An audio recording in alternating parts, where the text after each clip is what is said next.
Okay, it says. I'll find your show. You beat me chat.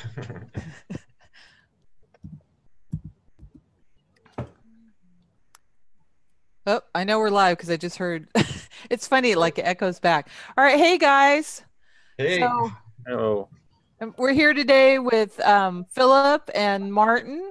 Philip Drews-Hinnon of the Mud Flood channel, and Martin. How do you pronounce your last name, Martin? Is it Liedtke? Liedtke? You can pronounce it that way, it'd be fine. Litzka. It's sort of Liedtke. Litzka, you got it. That's it. Right on. And then Flat Earth British. Is that you too? Because you always say Flat Earth British, but you have it up as. I'm Martin Litzka on YouTube, but Flat Earth British is, I suppose, my audience. It's anybody who's part of the channel.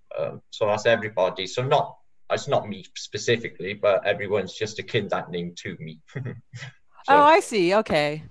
I got it. Cool. My audience. Okay. Let me see here. I want to go. I just want to put it so I can. Okay, I was thinking that I'll go through the just go through the Hawaii stuff really quick and give an update because I'm sure people are curious about that. You know, because I have an active volcano over here, and then I thought we'd go into whatever you guys want to talk about. And we'll just go with it, okay? So whatever interests you guys and you want to share, and then we'll just go with it. Does that sound good? Sounds epic. Okay. Okay. And then anything you guys want to comment about, anything, of course, just chime right in. So, okay. All right. Oh, let me just say hi real quick in the chat. Who do we have? Hey, guys. So we got Rick Rolls, Nicholas, Blue Sky. Oh, Martin, you're in the chat too. How nice. They're all my friends. Right on.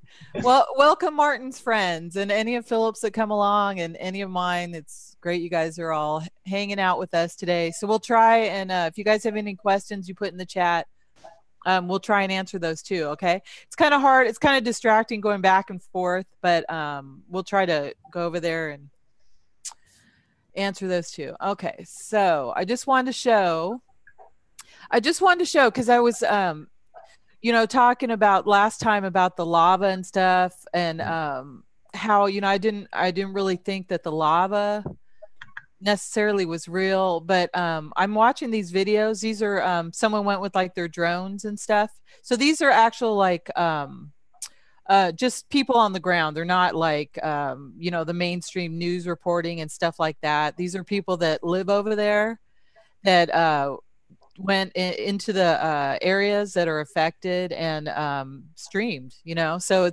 it's pretty cool. So I thought we might listen to this one, just a couple minutes of this one. Sure. So people could get an idea. And then if you guys have any thoughts, please share. But can you guys hear that?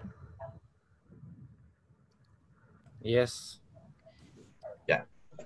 Is it too loud or is it okay? It's low. Pardon?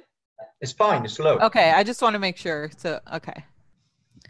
So this is in the subdivision, Leilani Estates, where the flow is going down. And these people got like a special pass to go in because they do have it blocked off, so you have to like live here or get like a special pass.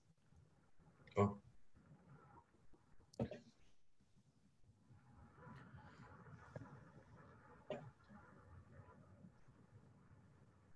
Here, I'll go up ahead a little.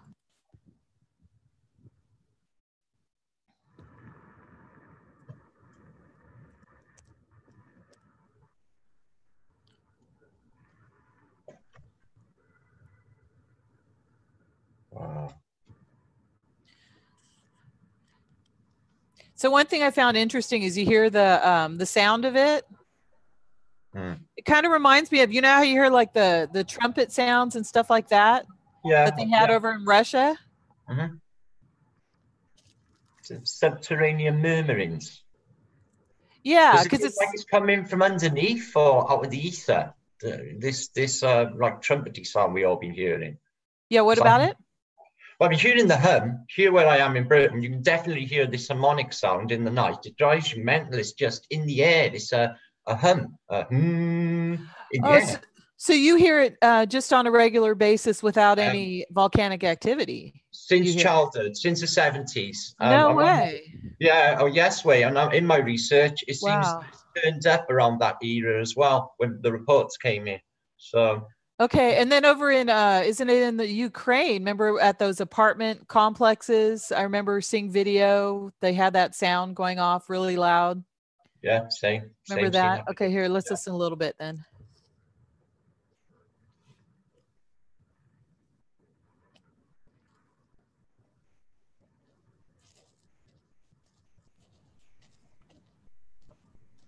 Just not no sounds right now, right? Nothing better. Say what, Philip? So it's not like always sounding like that. Here it seems like it's in these active areas. But actually, I do have family over there that live over by Hilo. So it's probably like 15 miles away and they could hear the sounds over there. So I think pretty much island wide they can the sound is coming across. But obviously I can't hear it over here in Oahu. In Oahu, I can't hear anything like these you know, like they say we get VOG and stuff from the Big Island, but there's no VOG over here. There's nothing over here that would let us know that this is happening over there. You know, nothing's coming this far.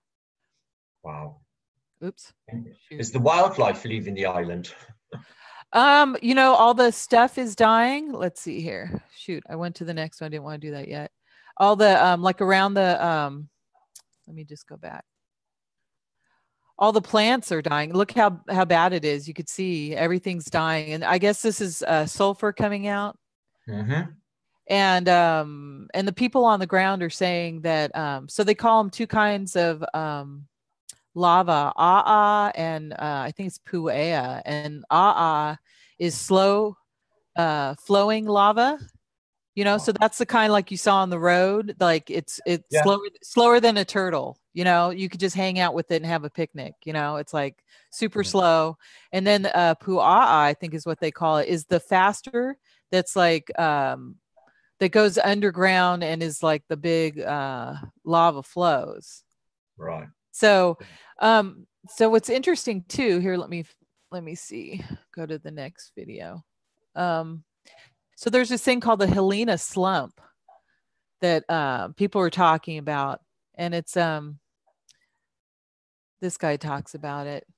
It's this area here, okay, the one side of the island that's cracking, and it's looks like it's gonna fall off.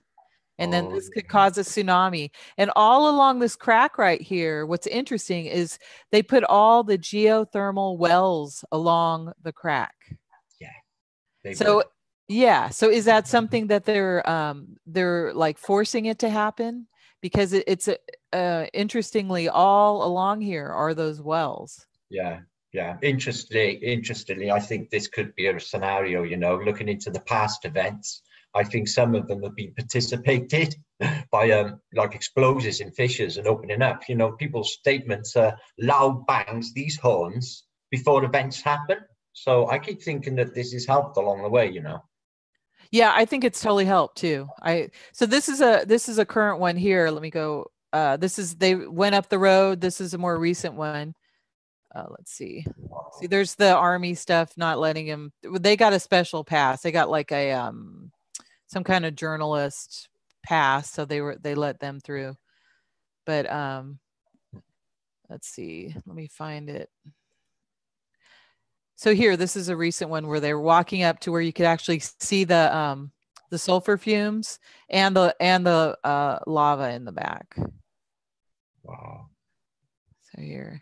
You could see the explosion of the debris of the lava expelling lava into the air and then melting and hardening on the ground. But right now, massive sulfur pits behind us. You can feel again the ground is not easy.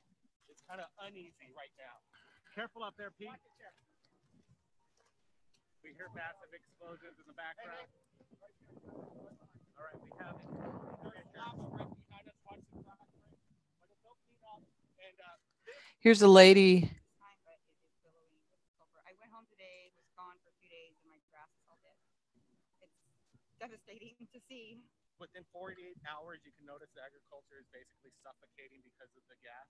Yes, yeah. My grass, my banana trees are all wilted. They were bright, vibrant green, and now they're just all wilted. And it's sad. My house is still standing, but at any moment the fissure could be back open back up. Like what's going on right now. And that's really, really scary. Really scary. Very scary. So the lava doesn't give you the cracks, right?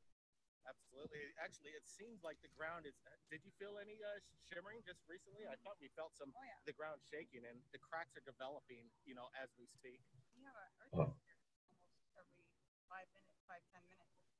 Do you think there's like maybe a motion sickness going on, that your equilibrium's kind of getting off because of the unstable ground? I don't think for me. I think the sulfur dioxide is saturating my skin now, where I feel and taste it in everything. You're being intoxicated by it, for sure. There are effects. Okay, we're gonna get some more shots from around the area. Stand by, everybody. Thanks. Appreciate it. Thank you. Okay. So I trust, these guys. It seems to me like this is all accurate. They have no reason to lie and believe it. Yeah. Yeah. So, what causes the activity? I don't know if what you guys think, but I do think it's they're definitely enhancing it, that part at the Helena slump.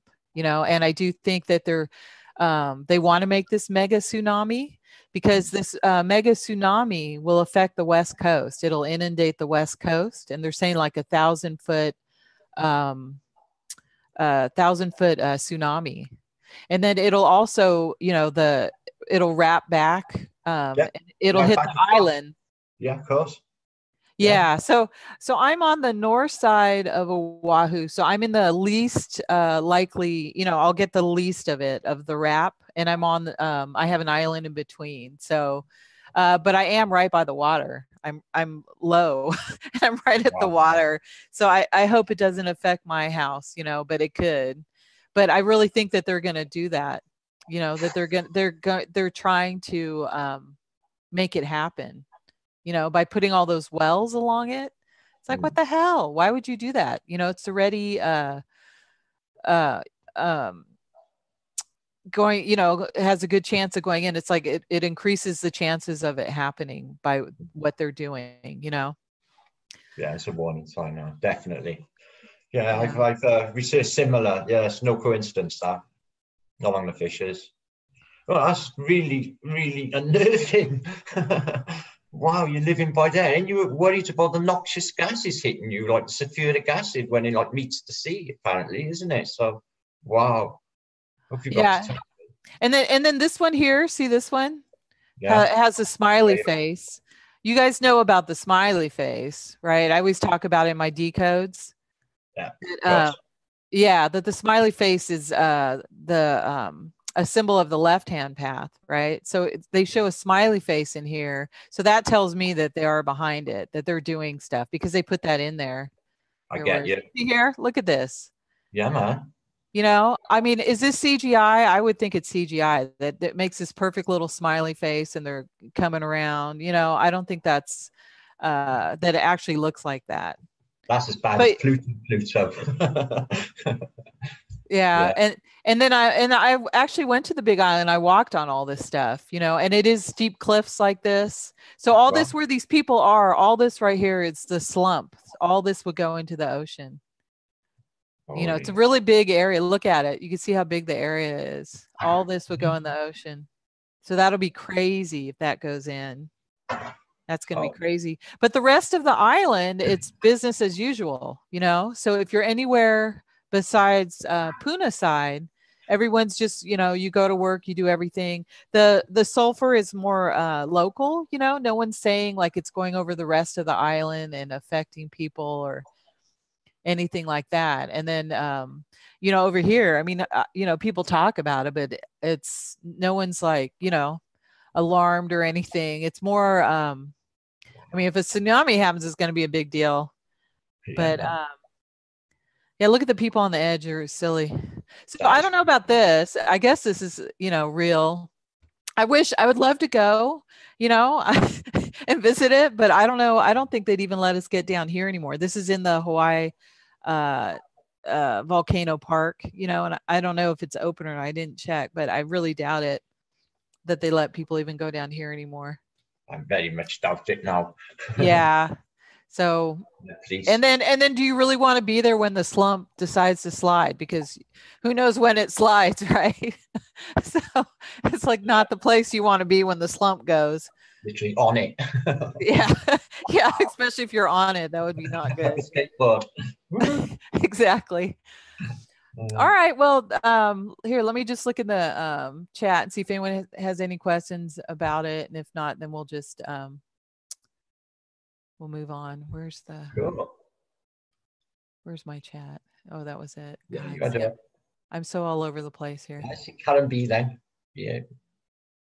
Hey guys, so do you guys have any questions, or if not, we'll move on to the other stuff we have for today. Can't hear you. Your YouTube can't.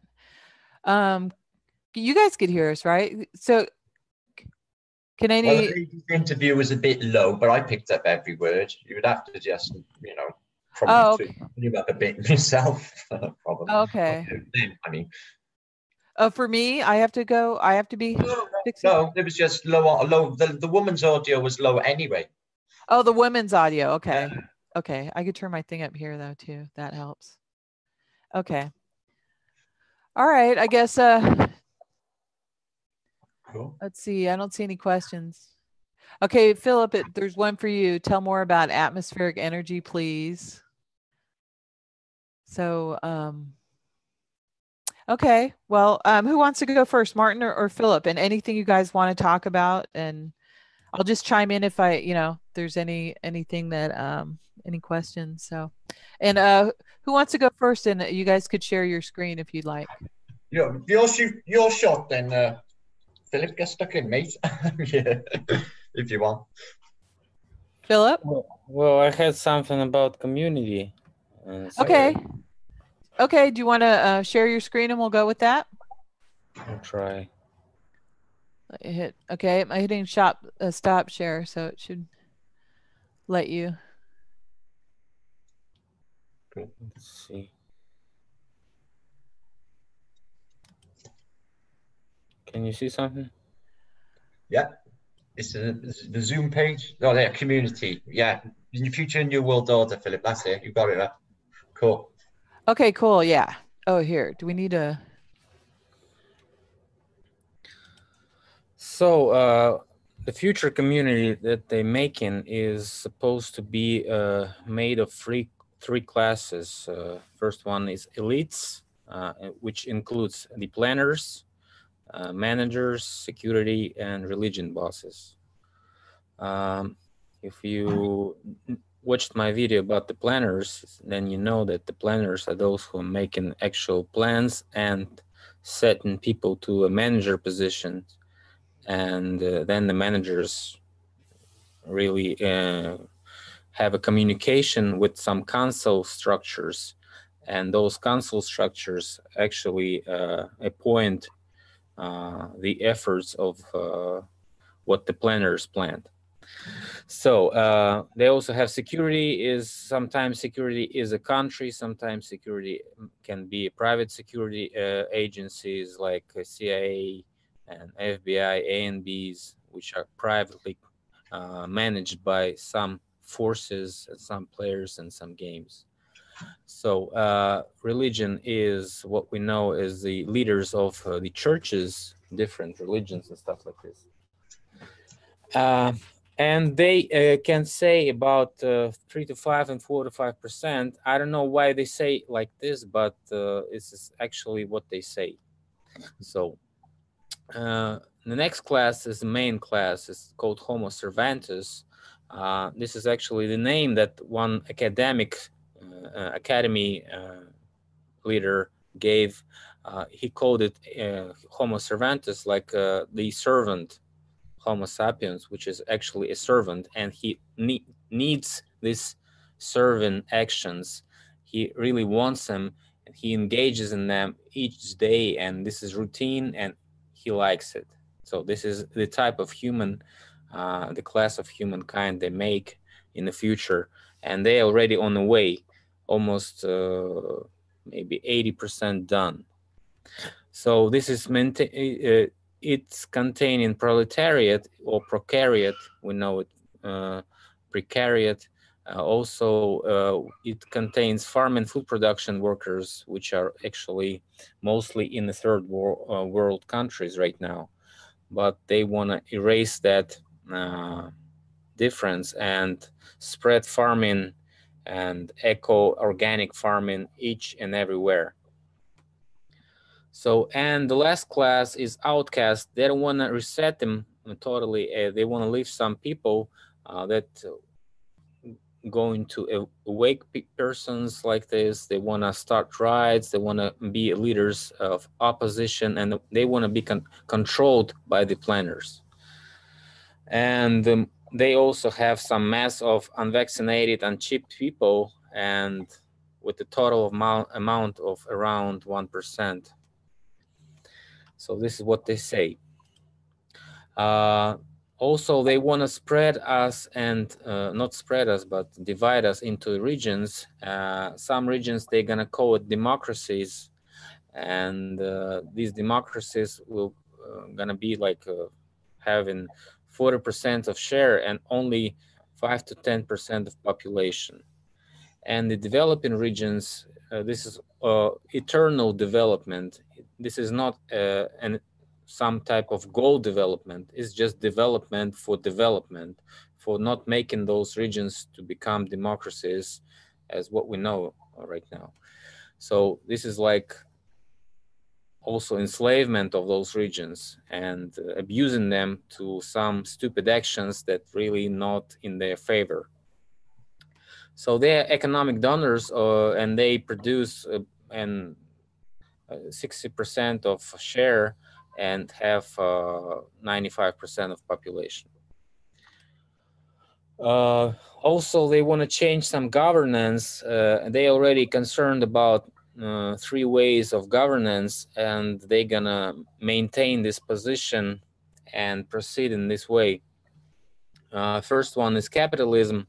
This is just the governance on the global scale.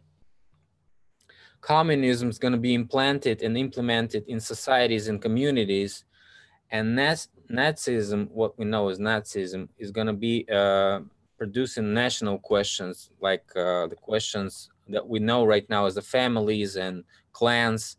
So they're going to erase it to just moronic Nazism, like some people gonna be disgracing their nation, actually, not just, you know, maintaining some good position and good activities. And what ism is really means, it means it's like a runic word for changes. So what they really know is a transition. This is a transition era. The transition era from what we know to the of era of today, you know, present era, to what we gonna have, which is gonna be called communism or digital communism. So this is why community, because community is gonna produce us some communism.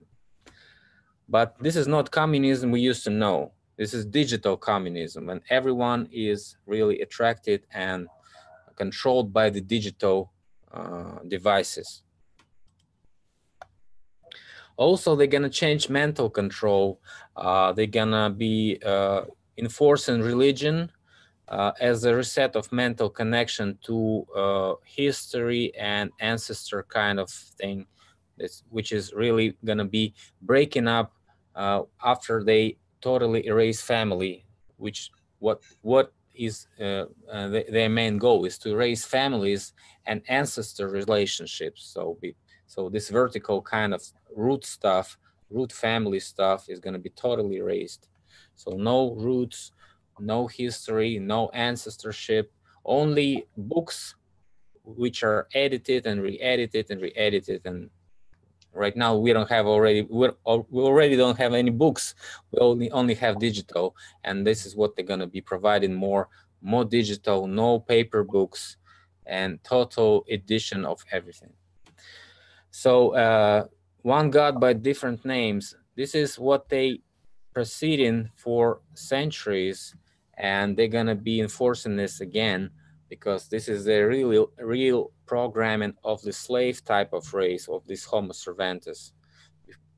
Each slave is provided by some mental control, and this mental control is verbal programming into some frequencies in his brain, which are be controlling himself from proceeding to any unwanted actions. We're also going to have culture reset. As I've been saying about digital, we're only going to have internet and forget the rest. Just forget it. Mental hacking is just going to be provided with chips and implants, and we're going to have more Android people, which are going to have some parts of their bodies with some digital control and mind control. And also, don't forget about population control, which is going to be provided with medical service. Medical service going to be research and lifetime extending for elites, and scam healthcare for Homo servantes. So what is scam? You know what is scam is, just a criminal mafia in medical business. Also be providing more slave programming, because if you are on the if you are caught by the medical and healthcare, you're already done, because you spend your money only on that, and you just can't, you know, expand yourself to some, you know, knowledge, because you're totally under control of medicals and drugs. Culture reset, as I've been saying, and mental hacking is from the last slide. I think I didn't just, you know, change it. So probably that's it for today. And I'm gonna be expanding more on this topic and bringing more slides and more examples of what they're already doing right now. And I'm gonna be making more information on family control. As you know about so some type of how do you call it? So kid control, you know, they are raising the kids' connection to the parents. So when you bring your kid to the institution, which is taking care of kids like schools, colleges, they totally brainwash your kid, and they'll leave it just, you know, totally independent. And in fact, in Western world, it's more like proceeded right now. It's like 95% done. So as what I've seen when I've been to United States, I've seen that your kids are more independent from the parents, and they don't have such connection maybe as what we have here in Russia and Western Eastern Europe, where kids are more like, you know, more integrated in the families.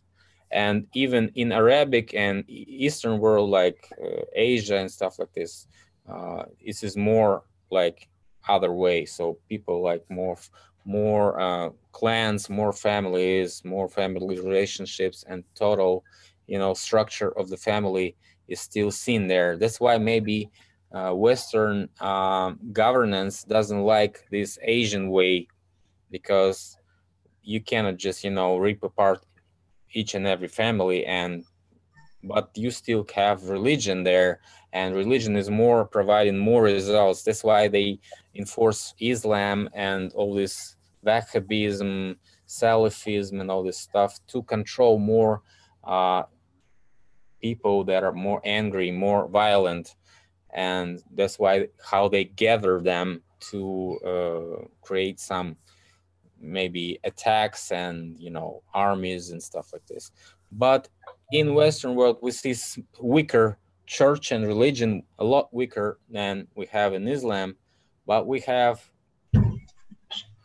faster independence in the kids situation. So this is what I was trying to talk about. Okay.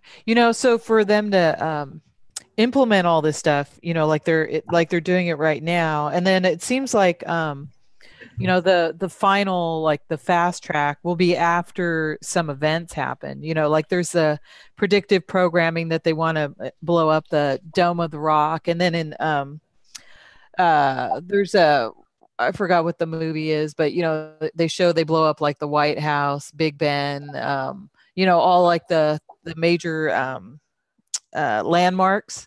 And then I just did the protocols of the learned elders of Zion, and one of the protocols talks about if we don't go along with their taking over everything, basically, that they have all the capitals rigged. It says it right in the protocols.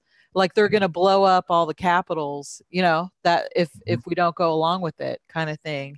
So I thought that was kind of crazy that it was actually in there, Yeah, they had a plan B, and the plan B was erasing the civilization in this way that we know. So the tall people, the height of the people that we have today was going to be tall people. We're going to be giants, and they're going to have a smaller race for a future expanding. So the smaller race needs less resources, less this and that, so they can collect all these resources for a couple of decades and then reset the civilization, make smaller people, and proceed further with the smaller race, with all this control and all this and even in the movies they also bring this idea. Lately we had one movie about guys buying themselves decreasing their height, and so they like little dwarfs and living in the same Oh yeah, the one with Matt Damon. Yeah, Matt Damon and was the main guy. So this is the idea that they bring as a plan B, so they always can reset this world to a smaller race, and that's why we have this giant thing. So maybe the previous race was also reset and we are the smaller ones after that. Who knows? Yeah, because it does seem like they're gearing up, like with the Big Island here with the Helena slump. It seems like all that they're gearing up to have all these events happen, and I wouldn't be surprised if they happened all at once, and that's their like major reset, is have all this stuff happen, so they have chaos everywhere.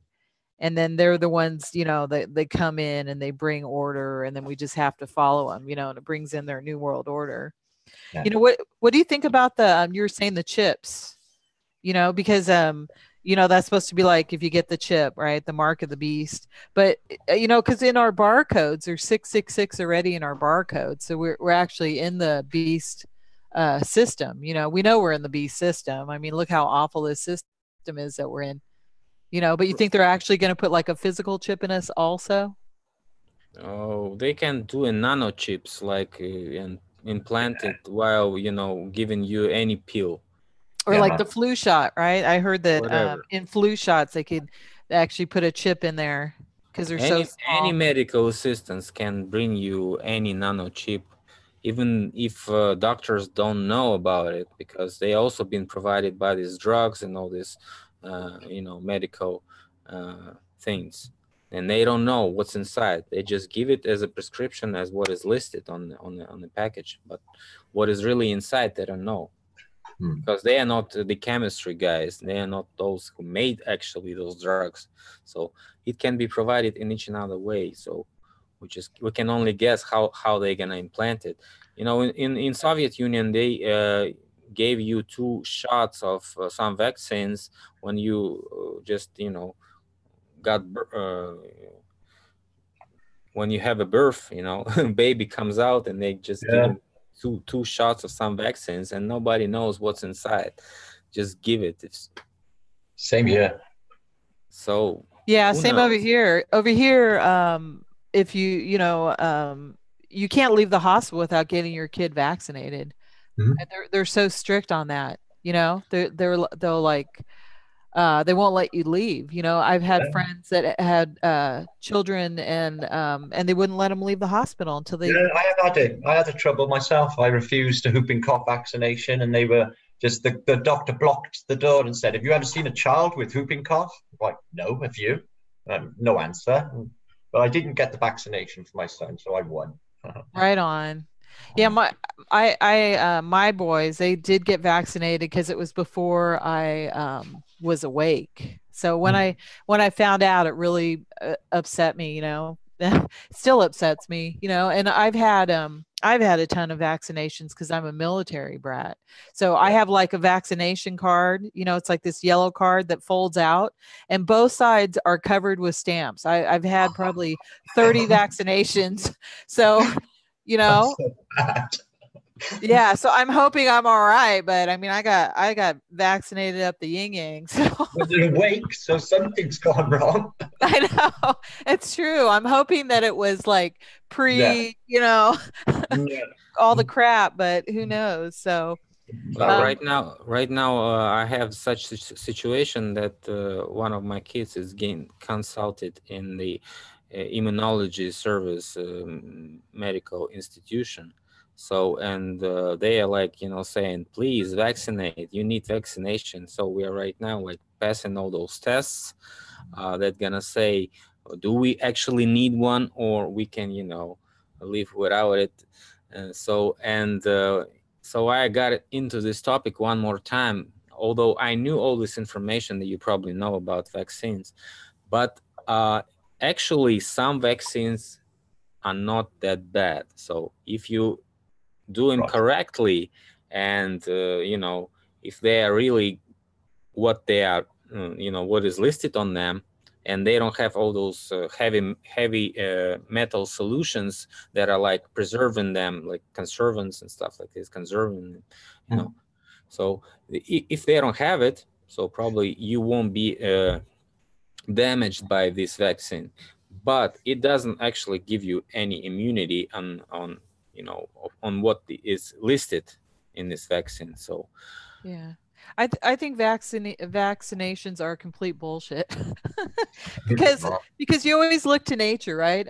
You know, do animals need to get vaccinated? You know, Exactly. I mean, Yeah. Well, start didn't your own God make mind. us perfect? Isn't there everything for us to be healthy in our environment?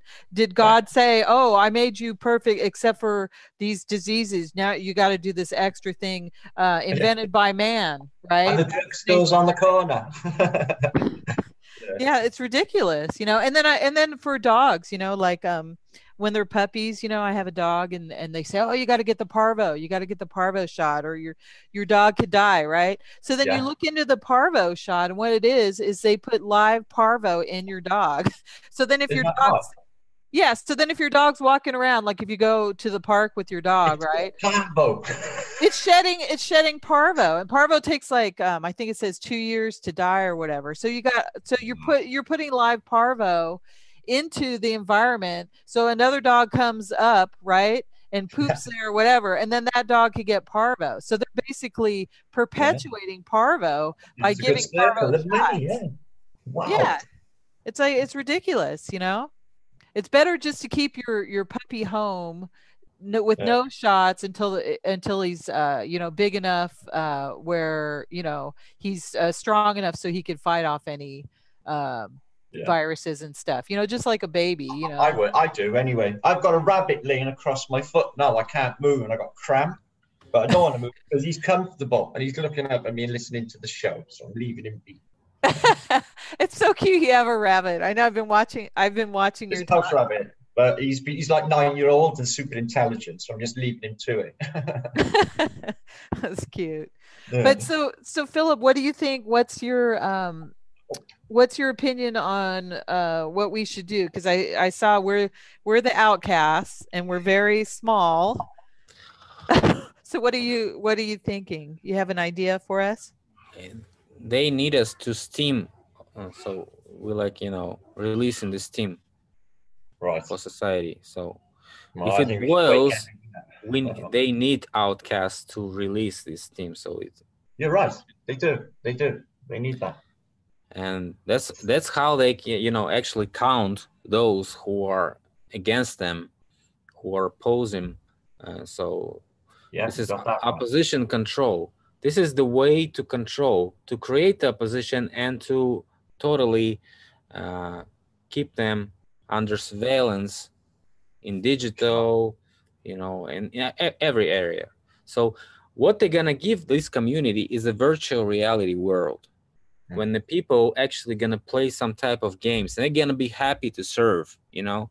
They're gonna be wearing some devices that gonna, you know, enforce the comprehension of what's going on. They're gonna be thinking that everything is fine.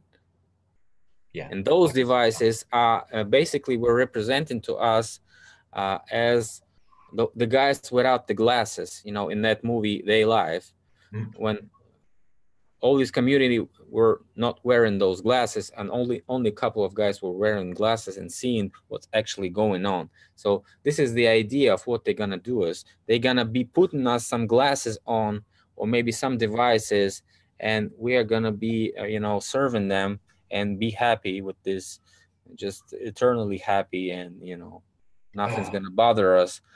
And just a couple of us going to be opposing them, and they're going to be, you know, some type of outcast. They won't be in the community, because community is totally digital control. They're going to be shut down from all these digital you know, services. And so, like, no security cards, nothing, no credit cards. So you just go to the forest and do whatever you want. Wow. You'd be stuffed. Yeah. Wow. Yeah, because they're trying to get rid of cash altogether, at least over here. Are you guys experiencing that? I got offered cryptocurrency this morning, free off a sub. I'll send you some. So I don't know unless you borrow it. Cryptocurrency is also the system to actually pull out all those connections between those you know, black operations, all these connections between all these mafia guys, which are actually not in their criminal connection. They also know that somebody is a criminal. They also know somebody is a mafia, and they want to find them. That's why they bring out these currencies, cryptocurrencies, so people start using them and showing themselves, you know, just revealing where we are, what we're doing, this or that, drugs, you know, organs, you know, child trafficking or whatever. All this stuff is pulling up, and they know who is doing what, and they using those people. This is the plan, is to use everybody and, you know, control them, as the planners said. So the planners planned, and they actually implemented in this reality. And also, you know, the outcasts, us, what they'll do is like my bank account, one of my kids like got video game online, you know, and so use my card, right? And they said that was like uncommon activity or whatever, right? So instead of telling me, they froze my card, my bank card. So I was going to get gas in the morning on my way to work, and I couldn't use my bank card. And I was like, what the hell, right? So I call and they say, oh, there was this activity on your card. So I'm thinking, you didn't ask me. So it just shows how they can just, you know, if they want to, for us outcasts, they'll just turn off our bank account. They'll just go in and boot, you know. It's like they're in control of my money. I'm not in control of it already. They decide when I can get to my money and when I cannot get to my money, you know? Yes. So they're going to do that. So if they want to with us outcasts, you know, there could be a time where they know who we all are, and they'll just like shut off our bank accounts, everything. And if we're not like fully into the system with them, you know, then we're going to be completely out of the system. We're not going to be able to use the system at all. So basically what they're doing is our followers will see the total termination of our, you know, dignity or whatever. They're just gonna reset us and in front of all those people, and everybody's gonna say, well, do I really want to watch those videos? Probably not. So yeah, exactly. Or they'll probably just eventually just take us all down, because they're still covert, right? Because they're pretending like we have free speech. They're letting us do this live chat right now, but eventually they'll make it where, you know, none of this stuff is going to be on there anymore. None of us. They'll just take us all down, and then it'll be over, you know. Then everyone will see them. They'll be coming out, you know. I mean, look at Trump with putting the U.S. Embassy in Jerusalem. It just shows how they're becoming overt. They're showing themselves. Yeah, they had the controllers are showing their hands. That's what gets me to think that the reset might be closer because of them showing their hands. It's just they always do that before, things go ugly. This is what I've seen in the past anyway. So yeah, maybe they are definitely showing themselves like to be, everybody can see what they're up to. Even the common folk can see what they're up to. Yeah, like you say, they're complacent to it. Got no choice to be in the system, but they can see. Yeah, they're bold enough now where they feel confident enough now that they can come out. Yeah. It does seem like that. Most of those planners are kids of those who were pre-flood, elites. So they have a longer age than we do. Yeah, I agree. Totally. And so it's just, you don't want to do this now? Okay, we'll wait to the next president. You don't want to do this now? We'll wait to the next president. Why not? 4 years is just a couple of weeks for us, They live for centuries and they don't care about, some type of jerks of this and that refusing to implement their plans. They just, have the council, and the council decides who is going to be down or who is going to be, taken down or brought up for just accidentally. Some guy like, in France, we have a president who was nobody a couple of years ago. Now he's a president. And when we look at his history, we find out that he was a banker and he was a Rothschild president of some type of Rothschild banks in France. Right. So this is the ticket to life. You go to a Rothschild bank, work as a banker, you become a president. Just like this. Yep. Crazy. You come out of nowhere. Yeah. Or if you make some BS false flag thing and proclaimed assassination, some stupid assassination for Litvinenko case, that was in Britain that time. Guess who was the head of Ministry of Internal Affairs? No, don't know. Go on.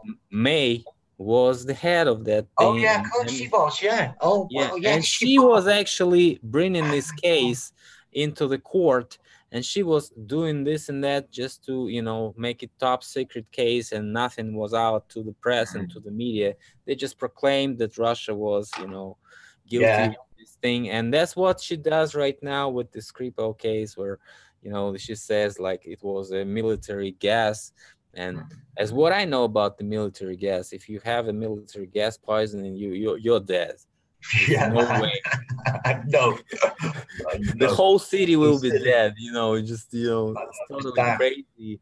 And what they're doing, just killing the cats, the pets of those Skripals, So sad. And all the world believes the government dialectics of the news. So the same people proceed the same thing. They're just doing what they said. This just the managers and the planners give them orders what to do via the councils, like Council of Foreign Relations in USA. This council, or Trilateral Committee, or Bilderberg Group for Business, or whatever. Just a bunch of this octopus, which is like all these puppet masters, which grabbing all those control and tying all those people. And just, you don't want to do this? Well, we'll assassinate you. You're putting $1 down. All right, we're going to, hang you. Why not? Or find something. So what are we going to do, though? What do we do? Wake people up en masse, and that's all I can think of at the moment. I've tried activism in the past. I've hit the streets. I've gone to conventions. I've done everything I can think of. The only thing left is, like you say, though, this is controlled and watched. But we're still talking. I'm still opening my mouth. My channel's still there. So for the time being, just try and wake up as many people to them as we possibly can. That's what I think. Yeah, I agree. That's what I try and do too. That's I'm obvious. obliged to. You know, they're not very kind to me. For the same token, I love them, and I feel like, you know, you should be aware. Like, you know, you can't like have your life dictated by the news. You know, this is not a reality. They're just playing us against one another. We're all people together. They, you know, it's the us and them, how has us been. So what's this? Oh, sorry. This is what we have to do. Look at this. Awake persons. Yeah. Persons, not sheeple. A person is a independent Yeah. So somebody's took sovereignty. man. Yeah. So this is what we are told by the planners, and we are, as we are awake persons, and we become the outcast class. All we can do is awake another person. It's just no way we're planned to do this. Yeah, it makes sense. Like you say about the books, Philip, though, the libraries are closing in Britain. There's hardly any left. They're closing the next 700, I think it is, in the next 5 years. There'll be none left, and everything will be on PDF form, online, altered from its original text, probably. See, that's why everyone should buy books. Everyone should get books. I have a ton of books. Same. I got a better reference library than my local library. Yeah, exactly. Me too. I have like every book possible on awake subjects. I have, you know, I have hundreds of books, and everyone should do that for sure, because, you know, if there is some kind of cataclysm and we survive, then that's all we'll have left, are the hard, you know, books that we kept, you know, and they don't want those, because they want to tell you know, a new story about our history, right? So leave the future people, the remnants, to try and pick up the information again, like what we're doing, of a complete fabricated past. Exactly. You know? And then look, you know, it's like, so it's such insurmountable to figure out what happened. It's like, I mean, look, it takes years to figure out what even happened, you know, with you guys, your research with the mud flood and stuff. I mean, we're just learning that now, you know. It's like it's crazy. It's like so hidden. And we're finding that out now. So then we have a reset, and then we're going to have to do it all over again. They've only built temporary, though. I've noticed that the buildings in the last 100 years since the Victorian era, like, you know, nowadays they're all prefabricated, just breeze block, concrete block, you know, something to be washed away and not leave all the remnants of the previous resets that we've discovered, you know. Like the main edifices in cities, I think Philip might be onto something about giants in the past, though, because the door entrances, like on the places in London, for example, they're like 100-foot high. And you got a little door inside for people. So and I think them edifices are not from us this time around. Definitely they're dug out. But like Philip is the guy who turned me on to mud flood in the beginning. That's where I discovered about this, and then he just started from there for me. But I'm on architecture at the moment, and architectural keys. That's what I'm looking at. And yeah, do you want to share your stuff? I'll give you a quick. Do you want to share screen? Obviously, I can't keep you hours, but I'll give you a little rundown. It is all related to everything we've been talking about, controllers. But we've been trying to work out the key through architecture, because this is a definite. We've analysed fake architecture, and what is the controllers are actually what we believe putting themselves on the architecture, because they're repeated right across antiquity. So I'll try and show you now. Now, it started with, I suppose, looking at... Okay, share your screen. I'm there. So, okay. So it started with me looking into these lead atlases that I've been looking into. They are from 1733, and the abundance of churches in the landscape. And I thought, is this really necessary, or is there more going on? And that's when I started to look in, and then thought, well, are they actually machines? Are they producing energy, or is there something else going on? And then the penny dropped with this.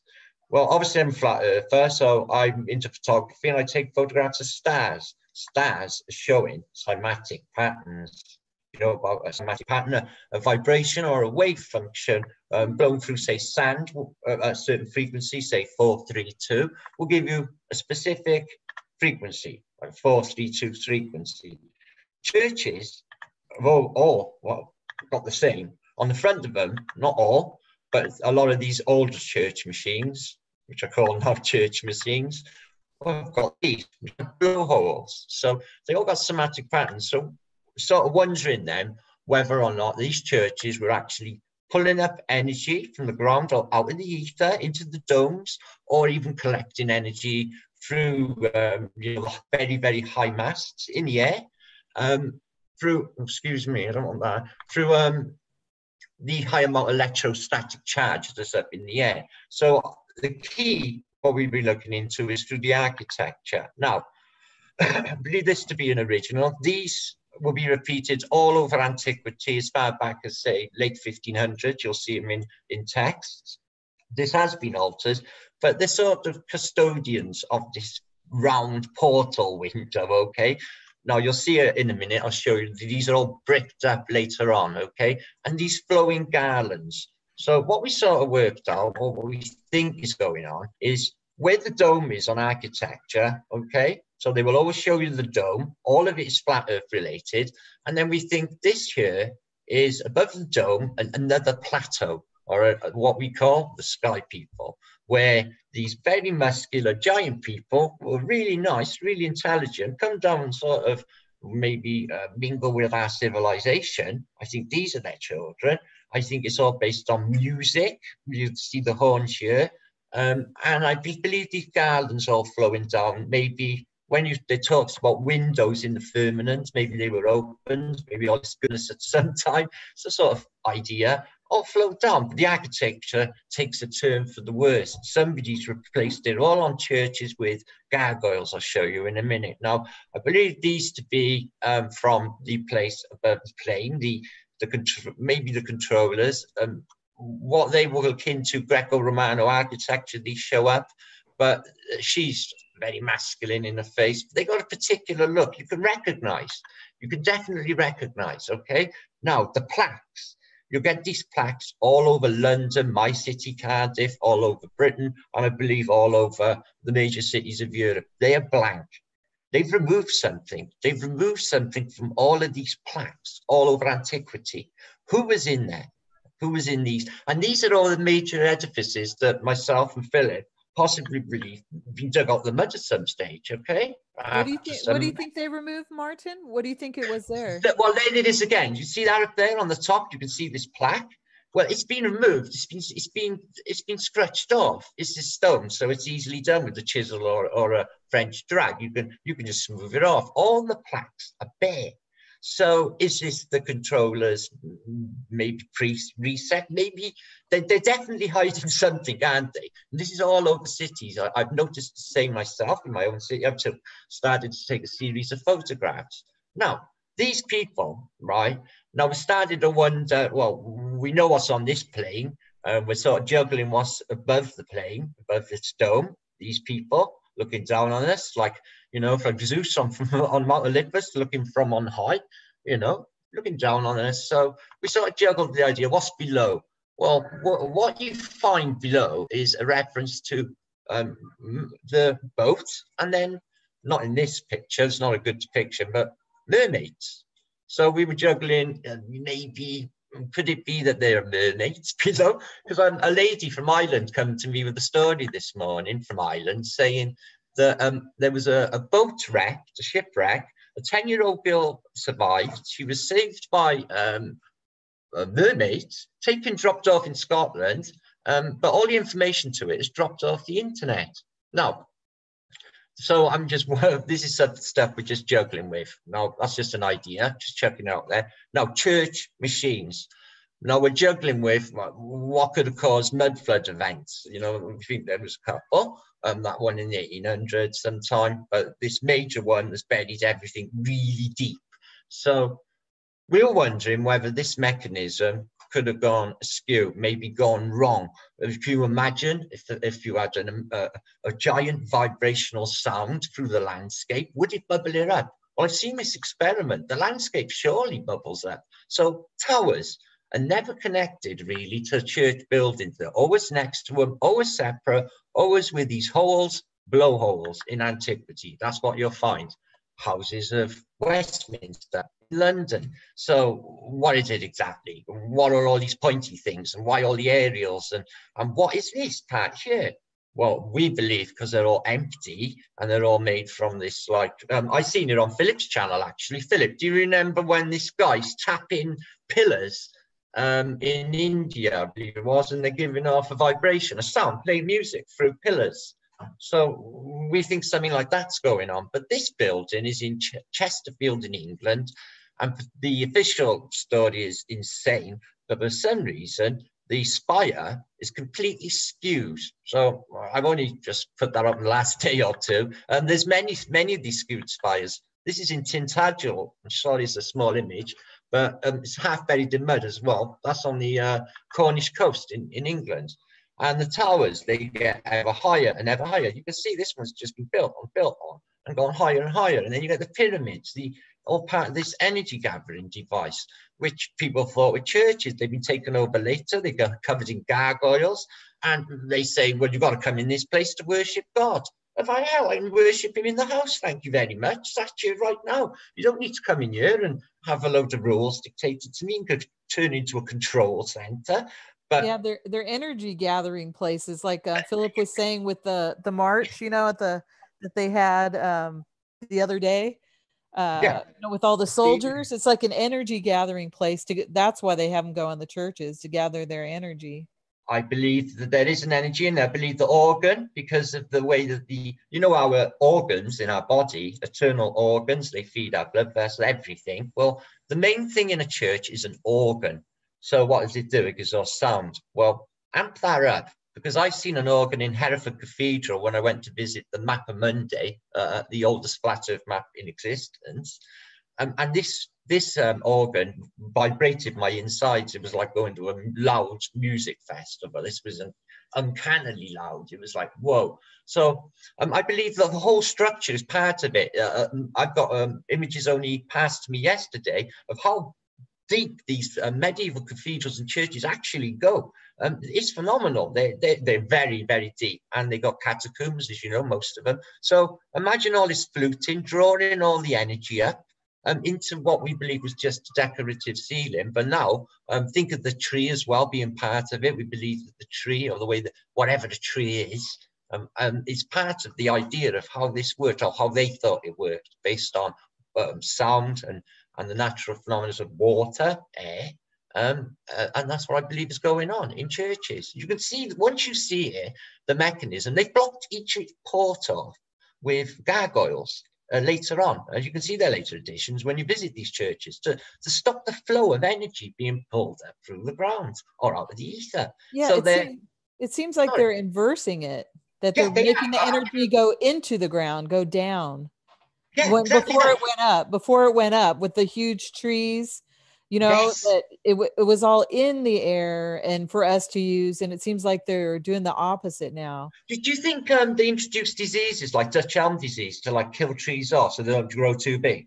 And these tree diseases to just wipe out huge loads of trees? I'm starting to think, this definitely. Yeah, you were mentioning that I heard you say in one of your talks, Martin, that the trees in London, that they planted a certain type of tree that doesn't grow very tall. The London poplar tree, specifically because it soaks up a lot of pollution, and it doesn't grow to a specifically high size. They say just not to obscure its buildings, but I think it's definitely something to do with keeping trees a lot smaller. Definitely. But this church here, this is the demechanization of this, what we believe is this system. As I said, you've got the tower that's never connected, O's hollow, okay, and all of these windows have been bricked up, and on the side, and here. So you'll find this on a lot of the older churches that are disappearing in antiquity now. A lot of them taken out World War I, specifically in World War II. And my local cathedral I visited, Llandaff, was hit by a World War II mine, apparently a lone pirate. Check this out, Philip. You'll appreciate this. I had this passed to me. Star fought in a battle, or apparently Christians taking back the city of Vienna. Okay, and you got a lone cathedral inside, and what looks like, I thought, were lines of perspective, but they're not. They're giving off something from the tower into what looks like an enemy trench system. So with the windows being in somatic patterns, star forts also. I've got like schematics, blueprints to the buildings of some of these things, and they are based on sacred geometry. And as you know, they're a lot bigger. They go out into the landscape, into geoglyphs that go for miles and miles. So these are they for sound wave weapon dissipators? Maybe, you know, like the walls of Jericho when they blow the horns. They got these things today. So I believe they had these in the old days. This is like the stealth bomber of forts. Yeah. That's what I believe is going on with Star Forts at the moment, but it's definitely related to mud flood. This is the same city of Vienna, okay, in 1683. So what's wrong with it? Suddenly, all the buildings are there, okay? This one looks like an energy gatherer because it looks like a Chinese minaret or something, but it's definitely not belonging in a European landscape, but it is. It's probably made of porcelain, it's probably a superconductor. And all of these millions or loads and loads of high spires, energy gatherers in the landscape, but they've just disappeared in the previous image. So did something happen to make these things? And that's a star fort right there, right? Oh, it's the same star fort as you're looking at then, same period. Oh, okay. Same period, same battle, same depiction, but there's the same cathedral pointed out there for you. Okay, but all of the buildings either deliberately have been left out, but they managed to put in all of the trench systems to minute detail, but not this town. So I think maybe is this a key for, except when I seen the Masonic the Masonic compass there, but I checked the setting, it's not 2.3, so that might not be a calling card for a hoax, but I feel that maybe this is a sort of marker for when the may have happened, the big one, like. So that's just something that I've just been picking apart just lately. And church machines. So you're never going to see a church like this in your life, guys, are you? So this is deeper. This is underground, okay? These pillars are underground, working on this cymatic wave patterns and vibration, like we've been talking about, coupled with humongously big, what are they called? Organs blowing air into towers. Now, that's all you're going to see on the landscape is probably this bit, okay? Right? Or maybe not even that, who knows? And it's pumping what might be a non-audible vibration into the landscape. And what we believe is happening is for the benefit of all. Maybe this was a really good place to be. The evidence shows that what they're telling us about bring out your dead and the plagues, I think they were purges. I think that's a style. I think it were beneficial times. I mean, trees grew massive. Vegetation, I've got evidence in lead atlases of pineapples and ananas. You know, guy's holding one, it's as big as it's massive fruits growing on these trees, okay? So I believe that this would have definitely helped because good vibrations, good energy, you know, what plants or people is just going to improve everything. So I think they were using that sort of technology in antiquity, and I think that's what they robbed us of. I think that, oh, that's my son. Lawrence, building his new flat yesterday. I believe that's what they're doing in antiquity, guys, is basically, I think they've knocked it out with wars. This is sent in like Bosnia. People send me in from all over. It's the same evidence, guys. These towers, although it's a bell tower, but they got the portals in the top, you see, for blowing like air out or a vibrational pattern. The other ones have been blocked up here, though, I've noticed. But again, the domes, and then you'll always get a pointy dome next to it. What we think is a sign from the controllers, because they're massively into architecture, is that they broke through. And you'll see it here as well, the dome, okay? Well, we believe this coiling bit to be the toroidal field folding in on itself. They even show you that, okay? And the blank plaque where, and the blank plaque there, where the controllers or whoever was here before, these people who were beneficial to us, have been taken out by these evil people who have replaced everything with gargoyles, and they worship the lion and the ISIS religion. And like Philip says, they're going to bring on this new world order. And it's right through antiquity, guys. And it's the same pattern and the same people. I can actually identify them. And once you identify them, it's creepy. It's creepy. And we found this in a lead atlas a couple of weeks ago, passing one of my subs. We tried to decode it. It's to do with opposites of magnetism and picking up energy from passing by comets. is what this is about, okay, in antiquity. So I think it's really good proof of atmospheric electricity. I really do, guys. But it talks of a weapon as well. See, it gives you a massive explosion at will, okay. And in antiquity, pyramids are not just in Egypt; they're absolutely everywhere. Here's a bit of giant stuff for you. So the Tartars, Tartaria, are they just bigger? Are the people of Genghis Khan bigger? There's one for you, Philip. I don't know if it's one of yours. Before, and after they dug out all the hundreds of tons of mud from its entrance. Sweet. The beheading of Louis XVI in the French Revolution, something I've been very interested in. The thing is, the blokes chopping off old Louis's head here, they're really, really big. Really, really big. Yeah. So I just don't know if that's key as well. It seems to be related to it. Honest to God, right? Like this is the controllers now in the modern day. Martin, what year is that? This one? This is last Christmas, yeah. Oh no, the one where they chopped off his head. What year was that? That's Louis XVI, French Revolution. So early 1700s. That's early 1700s. Okay. Yeah. So you've got the same architecture again. The same energy. With I believe all of this, even these pointy things in the Napoleonic era. I believe all of that was part of it too. And this, you'll see these bollards. They're on all architecture and a lot of churches. And this coiling thing. Now, I know it's only made of stone, but like, guys, stone is taken from the earth and it has got like crystalline properties. So they identify with crystalline property. And when this thing comes alive, it really comes alive. Think of St. Elmo's fire. That's what I see it as. And they take the plaques out and they replace it here in Bosnia with a snake. So I think that's key for them, like, their servantiness. And what's this M that keeps showing up everywhere in antiquity, guys? It's in McDonald's. I know they say it's the M for Masons, but I don't think it is. This is in a Jesuit church. I got a file for dodgy Jesuit churches, and this is in one. And it's got like a thing about Dionysus inside, but it's a devil's face. It's a demon's face with history inside with the Dionysus martyrs. It's like, oh, they cannot scream it out. It's the dodgiest Jesuit church you'll ever see in your life, but intercoded with Freemasonry and these same controllers' faces. So they're showing you this person here. You will see in architecture all over the country, and Masonics and the chevron, 3 stars, all Masonic symbologies. You could probably do a brilliant job at decoding this. Rosette. I guess so many. And that's in actually in America. Yeah, that's stamped in the side of a sketch column. It looks so. A Knights Templar have been there. They've left their mark, and that's outside the church.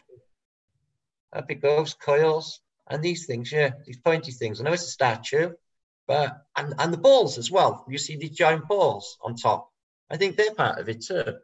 What we call a coin as Antiquitech, and they block these portals up. You have cymatic patterns, and this is in Bosnia again, and the window there blocked up, and the windows blocked up. So they do not work no more. The decommissioning, that's my flat. So I believe that I've something went wrong and they decommissioned it to make us safe. Oh, you'll like this one, Rosette. This is a local spooky church in Wales called Llandoch. Really spooky church when you walk in there. Same old thing with altered masonry and things blocked off, but a nice Celtic crosses for you and intertwining Celtic snakes there for you. I know you'd like that sort of thing. And this one is so old. I think it was a king, like I'm thinking, is this something to do with King Arthur? There's actually a guy on horseback. Like this cemetery is really high up. And I believe him, might have been up with the way of the mud flood. I'm not sure. It's like very high. This old bracken in these hills is so high. But look at the age of this thing. I can't even put an age on that. So I think that's like real old world. Wow. That was just, there's so much history. You would love it. I go to this this oldest church in Wales, which is really local to me. That's all my London mudflood stuff. And it's on apparently a 6,000-year-old settlement. And then it's got a Roman road, and we walk on it daily. These two. Now, you'll see these all over antiquity. I don't know whether they're the two that founded Rome, Romulus, or what have you, or but they got beards. You look them up on Google, they come up as the bearded man or the green man. Oh, the green man, yeah. Yeah. Now, I believe these two to be brothers. And once you know and you see them, right, you will see them everywhere in antiquity, guys. I swear to God, and you can't even believe it. I see them on plant pots. And you can see the perversion of architecture along the way. That's not a good picture. This one's in that cathedral in America, in New York. I don't know whether you're aware of it, Rosette, but it's got images on it of our crumbling society or our culture, and basically all our buildings falling and disappearing into big chasms in the ground on this cathedral. Talking about predictive programming, and you got the nun here with the demon. Martin, do you have the name of this cathedral, or do you know what city? Oh God, I don't know if it's St. Patrick's. St. Patrick's Cathedral. It might be. It's one of the biggest cathedrals in New York. And it's the architecture outside absolutely stinks. Figures it's in New York. Yeah, let me just show you that one with the, here it is. It'll show you literally, you've got the masonry, you've got the dead underneath, and it will show you all buses. See this bridge? All the buses are falling off it, and just everything's just, the Statue of Liberty, everything's coming undone. Everything's bubbling up, look, as well. See this underneath? And this is like them predictive programming our reset, and it's on the front of a cathedral. It's just bonkers. Like we're not going to notice. Like we don't know. Look, the architecture of our culture, it just sinks into the mud, and all these fiery demons. Look, 4 horses of apocalypse bursting up out of the water on a cathedral. I will find you the name, Rosette, and I will send it to you. This cathedral rocks the decoding. You really won't believe it. But look at this. Look at this, what they're doing. I'll fuck it up a bit for you. Look, the bridge, everything falling, bubbling up. Society just crumbling. And this. Wow. Real life or something. It's just so sinister. Honestly. Yeah, they're going to do it. It's going to happen. Look, it's everywhere, Oh, I will share you this thing 100%. This is well worth decoding. I couldn't believe they would do this on the outside of a church, a cathedral, a major city cathedral. So that's what I've been looking into, architecture, and looking into the years of 1811 through to 1812, the year of the New Madrid event, the new year of Napoleon's comet, what they call it, or the years without summer. And the switch in architecture, and what I see as a demonic takeover, and not just in the psyche. I think it's in the literal form as well. Okay, and there he is, the bearded guy. He will turn up all over antiquity. Okay, they're there everywhere. And once you see them, there's these two. There's the brothers. Can you see them? They're just shown up in a random text that I found out to take a screenshot. So there's the two brothers looking at one another with the beards. They'll give you identify. And then you start to see them in things like the fleur-de-lis. And you think, hang on a minute. And then you put the fleur-de-lis and you put it over in the layer, and it is. It's exactly the same as this beard. And you're like, whoa, is this how deep they've done the coding? So that's what I'm up to at the moment. So I'll stop sharing. Hope you enjoyed. Wow, that's amazing. Philip, do you have any comments on any of it? I had so many comments, but I forgot them already. But do you think, do you agree with everything, that Martin's saying? Are you guys on the same page with all of it? Or is there stuff that you might have? He's not saying, he's showing us. So we can we see what we see. So yeah, it is with me. I just see it everywhere now. Yeah, I totally agree that so it does seem like that before that there was a benevolent force ruling us, with and letting the large trees grow, and with the church, the resonance and everything that made everything grow big. Don't you, with predictive programming? Look at the Monty Python. Bring out your dead. Yeah. Must be the king. He's not covered in what. So that's how they want you to think about the past. And I don't believe that was the truth at all. None of it. Yeah, I agree. I agree. And even with the theory of evolution, you know, that they want us to think that we're from monkeys. They want us to think that we were cavemen, you know, and that the olden times, yeah, everyone just lived like in the muck and the mire. You know, everyone was dirty and, you know, wearing dirty clothes and, you know, everything was just filthy and You got it. yeah, exactly.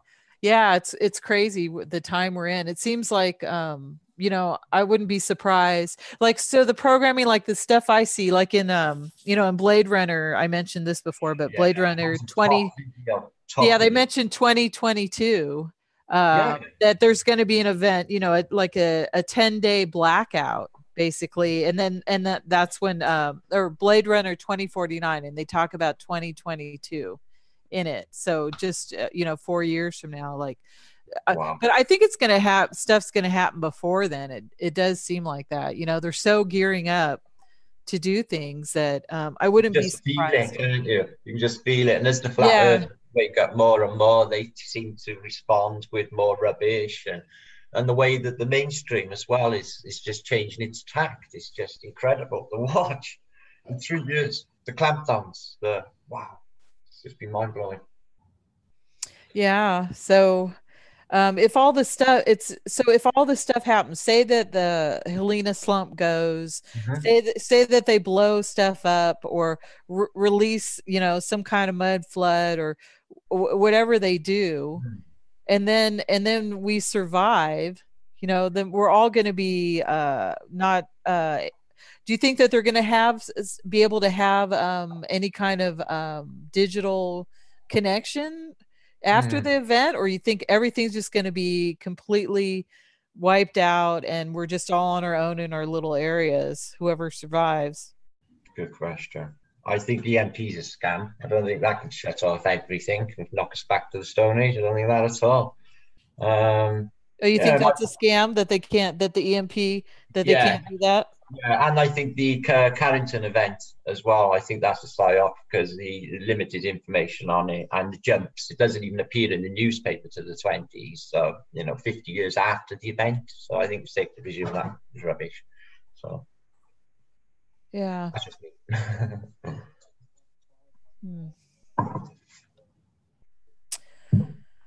Cool. Sometimes what we see is not actually what we really think it is. So it's like when we go to a stadium for like a football match or something like this, what we see is actually a bunch of people screaming and shouting for their teams and watching the game and expressing their feelings. And there is a theory that some unmaterial objects actually collecting the all this emotion energy in the stadium. So the stadium was designed like a bowl, and something can collect this energy. So as what they say about circuses, theaters, movie theaters and stuff like this. So transportation and all this concentration in transports like subway stations, trains, airplanes and stuff like this. So when we were independent, I think we were using natural technologies which were not actually designed to collect our energy for some bad reasons, for some bad purposes. And now everything is concentrated and synchronized, or in other words, calibrated to collecting all this energy from us and using us as a harvest area. So we are like we are being harvested by some energy devices. Devices. Yes. Yeah. And that's why they want us to express our feelings at a certain time and certain place, gather together, express what we feel, being totally wiped out, all this energy is collected. So, and when we, go to our houses and take a nap and, refresh our energy during the night, and we can go and be a battery again. next time and next time and next time. So we're like literally Recharging. batteries of what they showed in Matrix movies. Yeah, So man. Yeah, exactly. Like the little baby as a battery in the little pod, right? Yeah. Hooked up to the matrix. So what do you guys think about uh the wheat and the tares? How like in the Bible it's saying that there's going to be a time when the earth is going to be there's going to be a great fire, and basically the tares get thrown in the fire, and then the wheat inherit the earth, right? The meek, inherit the earth. Do you think that there's something to that an event, like the controllers are doing all this stuff to us now, and they're trying to clamp us down 100%, right, to control Yeah. us and do the stuff to us? But do you think that their plan actually will not come to fruition, Yeah, that I think something we will win this happen? time. We win this time, and if we don't win this time, just keep coming back and fighting them again and again, every single time. I just know I've done this before, 100%. I get deja vu constantly with it. I'm not even thinking about what I'm doing. I'm just going with the flow and just driven. So I know for a fact. I just feel it in consciousness, the way consciousness works. It's that if we wake up more and more people, then that vibration's just going to emanate out into the environment, and then people will be like feeling better about themselves. Hopefully it will tip the balance, because the way they got everyone down on this negative vibration constantly with worries and rubbish off the news and everything, everyone, to get a meal, to keep the health service ticking over with medicines. You know how it works, guys. So I feel that we could win this time, and I think we should win this time. I think it's like imperative, really. Yeah, because they're supposed to be, because we The go through people. the different ages, right? The Yeah. the golden age, silver, bronze, and iron, and then so we're supposed to be in the iron age now. We're supposed to be in the most depraved age, and then the next reset is supposed to be the golden age. You Golden know, Age of Clarity. That's what they yeah, say. so hopefully the golden age will have us, there's some kind of reset coming up, and then they know about it, and that's why they're trying to clamp down on us, trying to send the energy down, away from us into the earth, and Yeah. because they want to win. They think they're going to win, and in the golden age then they rule. But if enough of us wake up, I think that we can actually have an earth that we want, where we don't have to be in the satanic system, where, because everything is here for us. God created everything here for us Yeah. to be happy and in harmony, where we don't have to go to a slave job. We're supposed to, share the earth. There's supposed to be food in abundance. We help each other build our houses, and then everybody does what they want to do. They create what they want to create, you know and we're supposed to live in harmony. It's not supposed to be like this. No, man, So we're not warring. They tell us we're warring. Yeah, you talk to anybody, nobody wants to war. They exactly, all the war is, we, is them making yeah, us war, yeah, manipulating us. No one wants to war. Everyone, and no. and we could see that because here Philip's in Russia, you're in the UK, and I'm over here, and we're all friends. Yeah, We it's so all sweet. we all have family. We all love our family. We all want to live in peace, all of us. Definitely. I'm 100% with you, Rosette. They're just taking away, like Philip said, taking us away from the family unit ever so more. And the more people keep staring down at their devices and not looking around at their environment, the further away we go from where we need to be. So I think it's imperative we wake them up for that reason. We need to get them away from that. We need to get them back at the table with the parents, everyone talking, and with friends, with small communities of friends. That's what we need. Small communities of friends, and realizing them, because we're up against a Goliath, aren't we? It's massive, and look what they Yeah. can do. Look what they can do. But I'm not scared. Like I said, I don't really care. I'm driven, and I will do this until my last breath, because that's what I believe I'm here for. And I believe we'll come back and do it again, because Yeah. what we've worked out here is 100% real, and we know it.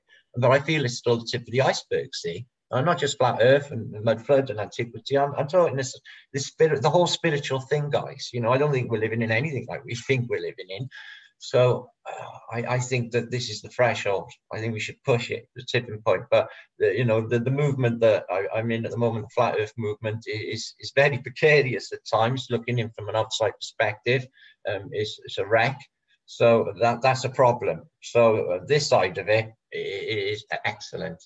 The research, like the Philip and others, is just so first class. It's just constantly, gives me energized, keeps me energized. Wait, And what we're going to find next? It's like, woo! It's brilliant.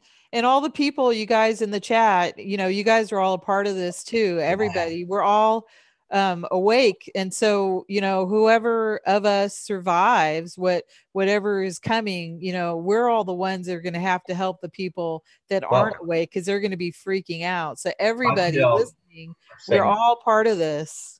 I feel like the Indigo children ushering in a new era, because I'm a bit older. I've seen it all, done it all. I feel that's my thing, my gift, my experience in life, and my gift and my gab. So I'm giving that free to the people. That's what I'm going to do. But you're right. Everything you say is 100%. 100%. Yeah. So better days, guys. It's going to be epic. I can't wait for the next mass discovery. I think it'll actually end up being a good thing. I think we'll persevere. I do. Same. I'm full of hope. I'm always full of hope. And people say, well, what happens at the end? Does John die at the end? And I'm like, well, my physical, spiritual experience will say, yeah, man, it's going to be a pretty day. It's going to be good. Maybe the controllers will come back from above, maybe, and say, this satanic mess is over. That would be sweet, and get us back to that nice harmonic, natural, with Mother Nature background we should be having. Back to nature. That's what I want. Back to Mother Nature. We don't need these cities, guys. No, man, that was a bad idea. Getting us all in these centers. Yeah, because it was Cain who built the first civilization, right? He walked out. My son said yesterday. Exact words yesterday. Yeah. He's okay. That's what. Yeah. Yeah, I'm looking forward to it. I hope I'm here for it. Who knows, right? We don't know. I'm next to a big exploding volcano. So I don't know what's. I find this weird, though, don't you, Rosette? That we're talking about and who we are. We're talking about this subject. You're near this fissure that could cause a giant tsunami and end Western civilization. Yeah, I'm right. I know, it's crazy. Yeah, for people in California, God, you guys need to watch. For sure, because they were. You know what, too? So on the east coast of the U.S., there's the Canary Islands, right? There's supposed to be the same thing, a slump on the Canary Islands that's supposed to go in the ocean and do the same thing to the East Coast. Gran Canaria, taking out the same East Coast. But I've been to Canaries. I haven't seen that one, but that chunk is the same, but it's a high cliff as well. Same thing. Yeah, this can happen. Is it active over there right now? Do you know? Have you heard anything about that? Well, they got these rods in the fissures, haven't they? And they sort of monitor. I think you can probably find it online, where they monitor the fissure if it opens any, and then it sends a tsunami alarm. There's plenty of them. Look into the ones in I think there's something like 600 in Norway. These dangerous fissures which cause tsunamis, which they got monitors on. Dangerous fissures. 600 all at Canaries, or are you talking about other places? In Norway. I'm saying this is not an unusual feature to have mountains or giant land masses. They've got giant fissures, and they could subside. This is there's a lot of them all over the place, really. It'd be interesting to see too if the ones at the Canaries have geothermal wells there also. If they have a similar setup to Big Island. Yeah, they made Mount Tidy is supposed to have been rumbling lately. I've been on that volcano and around it. That is huge, and that's rumbling. And the Etna is rumbling too. But I suppose they normally do. But what are they? What's going on with volcanoes, eh? Jeez. Yeah. Wait, any thoughts, Philip? Well, the good news is that we already live in this world, and this world was designed by somebody who is probably on our side. So whatever happens here, parasitic control, all these interventions of wicked races and stuff like this. This is Yeah. all designed to be like this, for us to study and to you know, grow our acknowledgement and our spiritual level to the level that is more close to the designer level. So designer, I mean the D is capital letter, designer. So and probably this is just the case of studying and growing ourselves to the top level.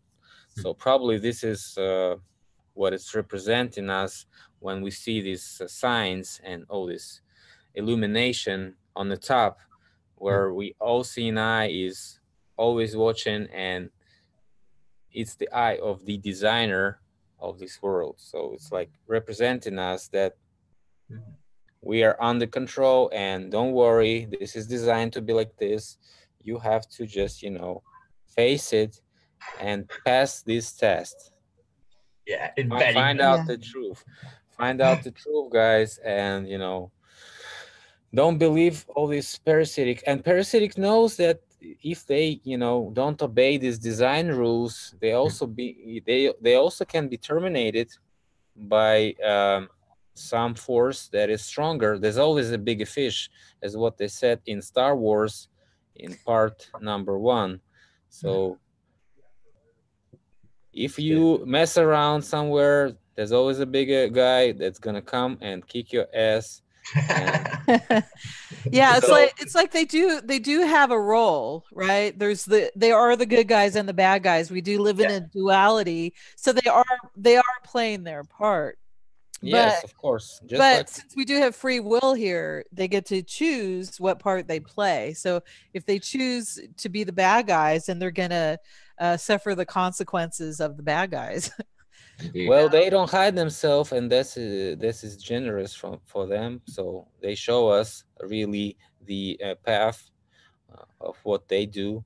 Their tracks, their traces, the evidence of this manipulation and scam, total control, you know. And Shipple doesn't mind it, No, don't man. mind. It's Stockholm Only, syndrome, Philip. They love it. yeah, they love it. Yeah. Addicted to a bad buzz. But they're just wired wrong because of the social engineering. They're literally addicted to a bad buzz. It's like, oh, I want to put the news on and get bummed out. No, that'll bum me Yeah. out. No, I got to put it on. And they literally put the telly on just to be bummed out. So they, you know, they're wired to be addicted to this down vibration thing that they supply. So do you think that the sheeple, you know, because so the events will happen and stuff, and then everyone will see the truth. You know, everyone's going to see what's really going on. Do you think the sheeple love their servitude so much that when that happens, that they'll just say, "Please, please make it like it was before," or do you think that they want to be free like we do? Oh man, it's like idiocracy. I do. I feel that they love this, you know, Burger King society so much that they might fight for it. Yeah. Yeah, even when the truth is brought to light, you think they will. Yeah, like the movie Idiocracy. Yeah. Exactly. But if the truth is there for them, I mean, the truth is there, and they haven't got to go searching, then that might be a blessing that they haven't got to search hard. That it's there, the truth. As in, that's not flat. What does the Bible say? The first chapter. First, there was a word. So the information, or it can be any pattern or frequency, or you know, even a song can you know turn things around. That's why they don't know from what they can expect it to ignite this movement of total mind, you know, paradigm reset for the sheeple. So they're just curious to know what is going to happen, because they always have the plan B, and if it's happening, they reset it with the plan B amid all this rising of acknowledgement in the sheeple. So if the critical masses make them to be in danger, to lose their lives, or maybe be killed, or some, you know, massacred like what they do to us, they also do the plan B, and that's how they leave this situation and, you know, start all over again. That's why they make all these, you know, stocks of plants and Yeah. sales stores and stuff like this. So Svalbard seed bank. Yeah, you got yeah, it. seed bank, what we know as arch in the Bible, just the same thing. Same thing as an ark. Yeah. Oh, they're prepping all right. Yeah, I and feel also, sorry. well, also in the protocols, it mentions one of the protocols. It says their biggest enemy, their biggest threat is individual thinkers. That people like us that try and wake people up. It says in the protocols we're the biggest threat, because all it takes is one idea, like you guys were saying, to ignite, and get people excited and on the bandwagon and want to be free and not be controlled anymore. If they really understand, it'd be a nice thought. Hopefully enough will want to be free. Yeah, if it's confrontation, it's lasting for so long, for millions and millions and millions of centuries and years. So they also don't want it to be very easy, because when it's easy, it's too easy. It's not interested. It's not funny. It's not good for them. So they want it to be hardcore sometimes, and that's why they release all these outcasts and give all these opportunities for people to research and actually watch them where are they mistaken right now, where they are not good to cover all these things. So yeah. So you think that they made us, like, let us awaken? Well, I get some information coming my way and it's like, whoa, and then it sends me deeper and deeper down the rabbit hole, and it's like, Google, you're awesome. So are they leading me down the road because they know how good or discerning I am at information? I felt it many times, so I think Philip might be right.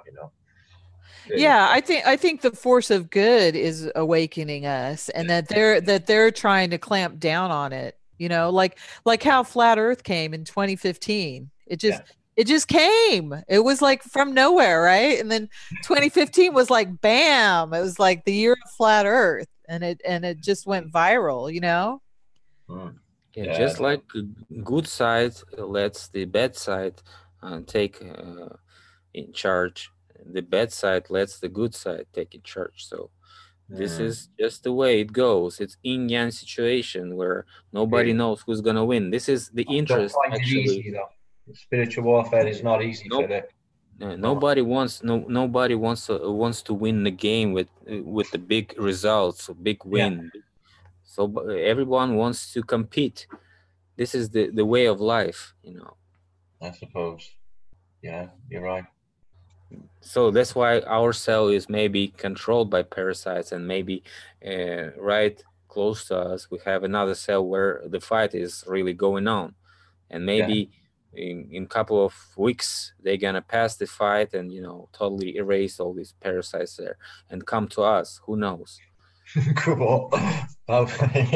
Yeah, because there's a lot of predictive programming for that stuff too. Like Game of Thrones with the wall, right? And you got the giants and the zombies like coming over the wall. So that would be our Antarctic ice wall. So Snowpiercer was good, wasn't it? That's an act for sure, isn't it? So that was right now all the zombies I see is the zombies that walk around me every day when I go to my work. Supermarkets are the worst, Philip, at the kiosk. I just can't handle it, especially with my flat earth baseball cap on. They look at me all going off. What's going on? Yeah, it's pretty bad. I saw that, Martin, that one news clip when you were on the news, like you're walking around that one town or something, and they put it on the news or something, like you're some kind of terrorist. That was that was you're just walking around, but then they made it sound like you were like you're starting a riot. Right?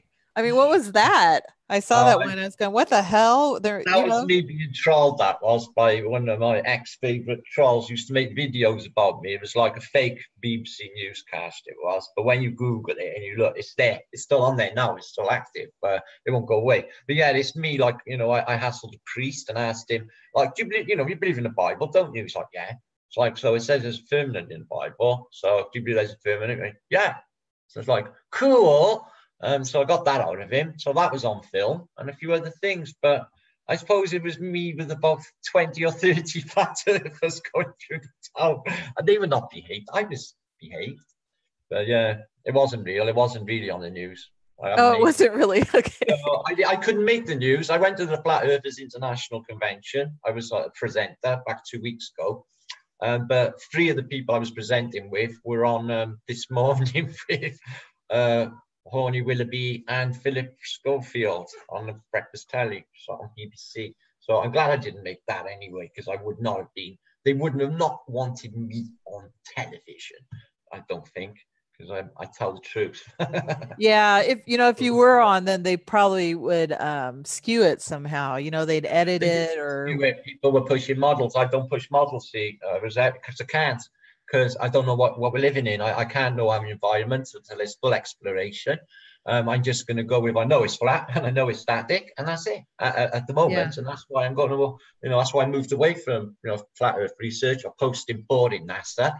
I'll pick on the odd physicist now and again, like Brian Cockler's cock, I can't stand him. But others, I will leave alone. I will just get on with history or the unfolding of what we're unfolding. Because I feel it's richer anyway. I hidden heritage, I believe, is richer than finding out our environment. Okay, we get it, and the creator, he's here. We can see his fingerprint, feel his fingerprint. I can feel the creator. I've got a great sense of the creator, and I feel I'm driven by him. So for that token, I think there's I wouldn't akin it to a religious thing, but I would definitely say it's spiritual, and this is a spiritual war. I mean, I've been through hell lately. I lost my missus, my wife of 30 years, I buried her 2 weeks ago. And I feel that this was all part of this spiritual war. It was meant to knock me down, destroy me 1 week off the convention, so that I couldn't perform, so that I couldn't stand on stage and I couldn't speak my mind. But I did. I hit the stage and I did what I did.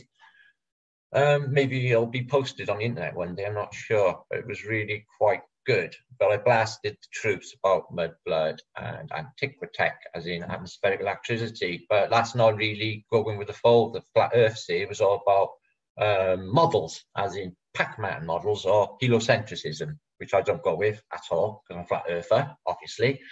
So that was it. So that's the way it went. That was 2 weeks ago. So that's what I've been up to lately. I had a busy time of it. I'm moving to a new place. So cool. And enjoying Philip's videos and yours. Yours are the best on the internet, by the way. Oh, I love them. I love them. I used to like on TVs, but in a lovely female way.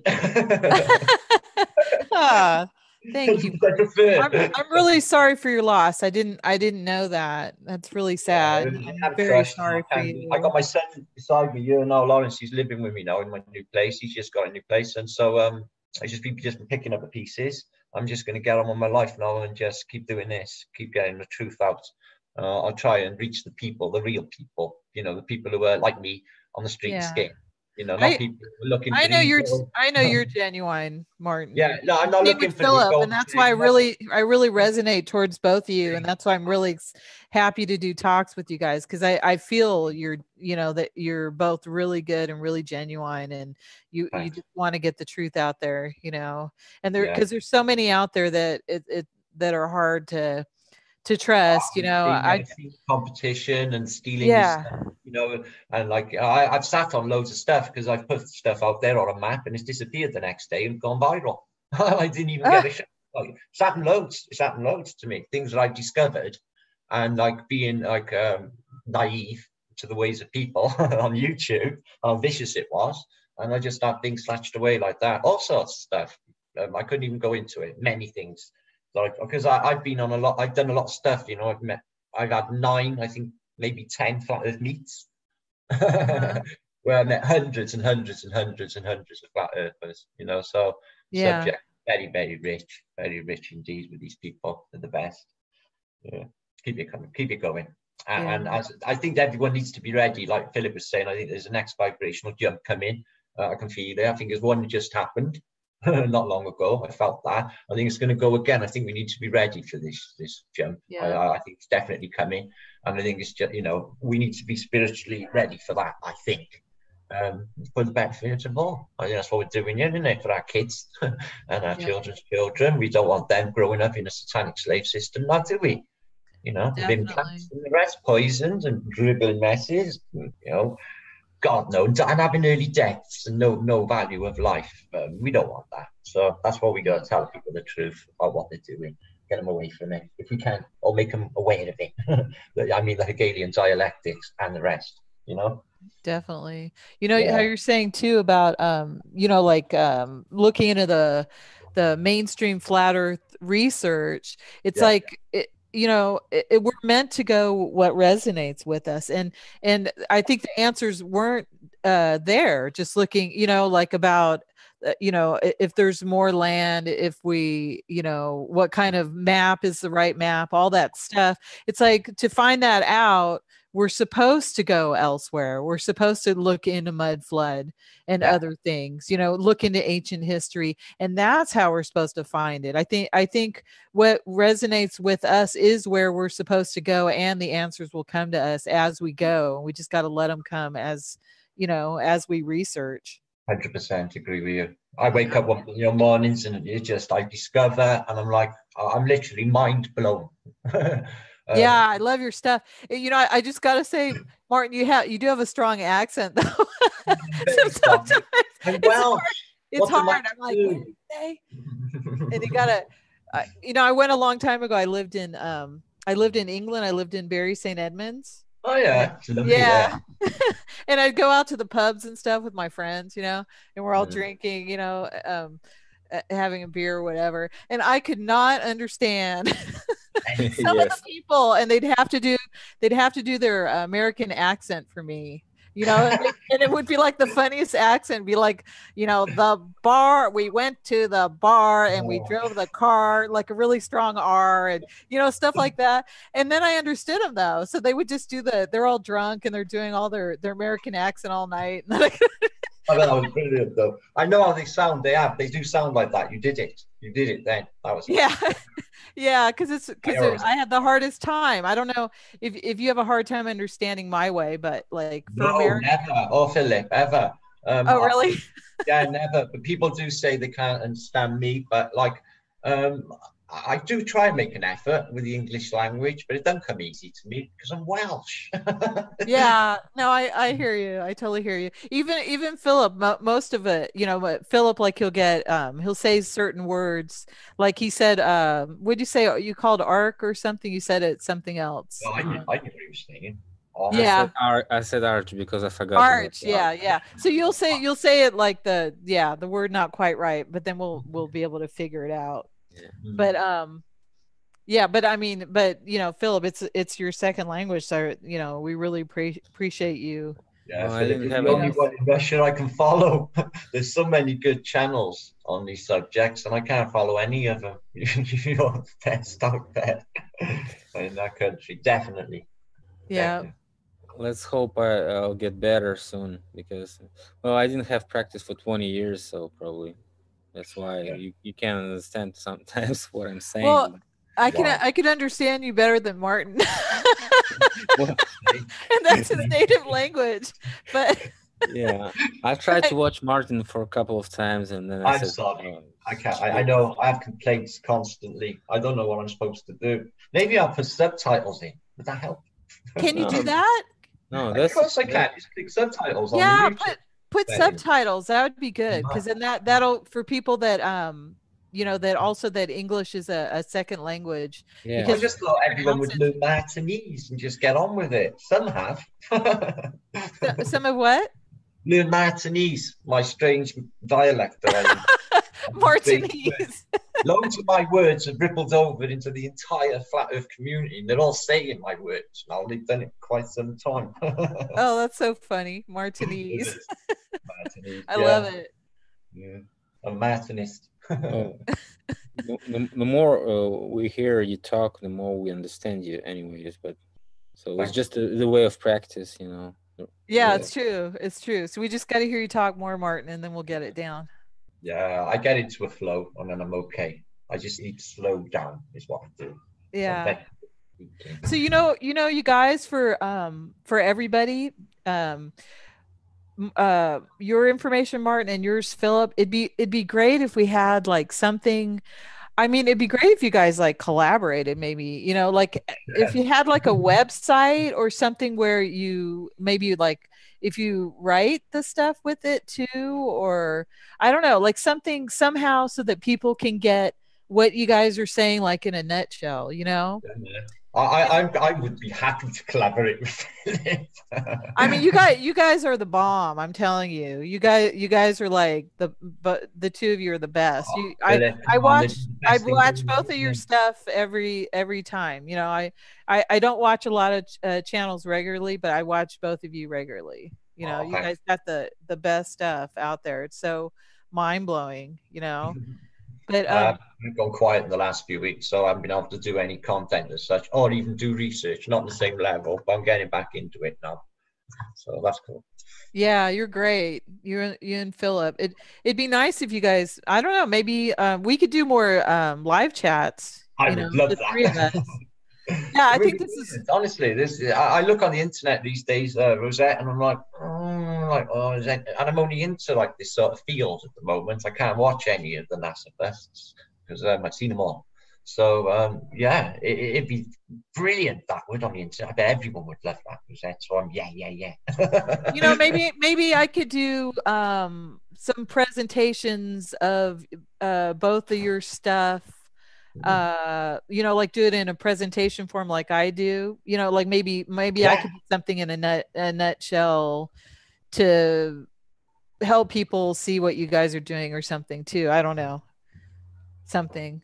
Yeah, so Just trying to it think takes of, a lot of chronology and try and explain it. It is all a bit muddled at the moment. You're quite right. Trying to put it yeah, all in because state perspective is hard because of all the switches, but we sort of got an idea of when these switches happened, and it's around, the late 1600s, 1700s, everything goes wrong. Something big happened there. Not sure if it was purging. I think it might have been. City seemed to have filled up underneath, like the necropolis of Paris, for example. Obviously, we don't believe their official narrative, but there's 18 million dead people under the city.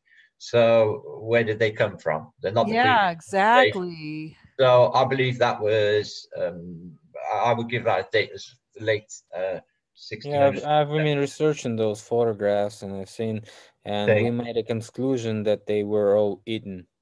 Yeah, the masonry, Philip. I got some images rare yesterday. They were actually posted on the internet, and they were brilliant. And the masonry looks new. This necropolis looks like it hasn't been there from great antiquity. Looks like it's been set up reasonably recent. And them people, that many, and the halls go on, vast halls all the way under the citadel of Paris. It's just Okay, so under Paris, there's 18 million dead, and Philip, you said you think they were eaten. Yep. yeah. So Because who do you think is eating them? Do you think it's the elite then, or what? whoever was hiding there for so long, they were eating each other. Maybe they formed such class of controllers in that community underneath the Paris. Who knows? Do you think that they were stuck under there, and that's why they're doing that? That they couldn't get on the surface? Probably something made them to stay there for long. We have those caves, cave cities in different areas, and undergrounds under all the cities are filled with bones which are crushed. St. Petersburg, the same, yeah, because it built on bones, apparently, wasn't it? They say. It's like bones when you have those hip bones, the biggest bones of the human body, hip bones, right? Yeah. And you have them crushed at the end, so all this brain or whatever you call it inside, spine, brain, all this liquid stuff inside the bones was eaten. And oh, the marrow. The marrow. yeah, whatever. Yeah. And the skulls are looking like they were boiled, and the flesh was boiled in the soup, some type of soup stuff, maybe. Really? Yeah. So you think where else do you think, Philip? You're saying Paris, and we're saying where else? There's loads of European cities, loads of them. I've had links for. I can't remember now. Ljubljana had one. What else was it? Well, most of the Eastern European countries, anyway. Yeah, I close all those links to my videos about this stuff because when I start talking about this, I get very toxic inside, and Yeah, man. Same and here. Same here. I feel the same. So I move away. It is scary. yeah. So these people are the troglodytes, probably, right? The troglodytes. You can call them whatever, but they use us as a food. Well, because that makes sense. I mean, like the elite, the elite do the satanic sacrifices, with the children, all the children that go missing and everything. Yeah. So that's, I hope this type of parasitic race is just more extremists, not like general type of parasites. Maybe those parasites that we hope we have in order of this world, maybe they are more kind than those cannibal type of parasites that we see evidence in Paris and Vietnam and Cuba and everywhere. We have all these stocks of human bones, just enormous stocks of human I've seen bones. it, Philip, in the lead atlases. Chaos lets loose, and they're putting people in pots. They're skinning them alive. They're crucifying populations. This is all in 1733. It looks like photographs as well. Looks like someone's taken a silk screen image, because there's thousands of people in these images, and they all got faces, individual. It is incredible. So, Martin, Right. So in 1733, where? Well, I studied these atlases, which are very rare, and they show the alternative history. I'm not sure if they've been subject to change along the way. They've been sat in for 100 years in basically a Mennonite church in Flanders. So being rewritten in Holland, okay, and then re-released in 1850. So they were hidden for 100 years. So they sort of missed this jump, this transition. So they show the alternative history. And what it shows is they go around the world, they go across the world, and wherever they stop the fleet, and I think they're like a mixture of Dutch and other countries, chaos reigns, and then people are in pots being boiled, whole populations being crucified or drawn and quartered, or think of the worst tortures you can ever see in any Hollywood film, and I'm not even joking here, guys. And that's what it shows you in these depictions, in these lead atlases. I've been presenting them on my channel for months, and they are so unnerving and creepy. And I tend to feel that, yeah, this is what they're showing is the real history. This is what's happening. They let loose. They go nuts on us with this parasitical form. Yeah, I feel it is nice at the moment, but wow, let that loose. Things going to change. Really unnerving to see that in these books. So yeah, Philip, definitely on the money there. And then put the connection together of them being eaten. Didn't see the evidence. Wow. Yeah. It's a very hard topic, really. It is creepy. It's a really hard time. The missing people's thing's got under my skin. Like, I think that was you. That got me onto that. Seeing them at the empty street, and I look into other cities, and I think, Christ, the same period, the same narrow window. They're all completely empty, except for what looks like maybe a handful of tourists looking at what is an empty city. And look where Napoleon went. He went to your city. It was partly evacuated in 1812. What? 250,000 people went where? East. I think something else definitely is going on with these populations, Philip. You're quite right, definitely. And the evidence is there, I think, as well. But for cannibalism is in these books. So the connection is there. So this could be a reality, yeah. Yeah, because if you notice on TV, they show a lot of movies and things with cannibalism now. They want to get us, acclimated, or whatever the word is, desensitized. That's the word, to cannibalism. Like they have that one with Drew Barrymore. I can't think of the name of it, but she eats people, and her husband goes out, and they're just in a modern suburb, and getting nosebleeds all the time because of the diet. Is that the one? What is it? They're getting nosebleeds all the time because of the human diet causes nosebleeds.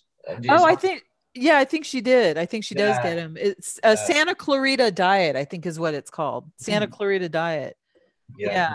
But yeah, they have all these ones where they show cannibalism now, you know, like it's just the thing like in the movie The Road, right? Yeah. Where the catastrophe happened and then the survivors were they had people in the basement and they're cutting off their arms and legs and eating them, and then the movie that just came out called The Bad Batch, I did a decode on that.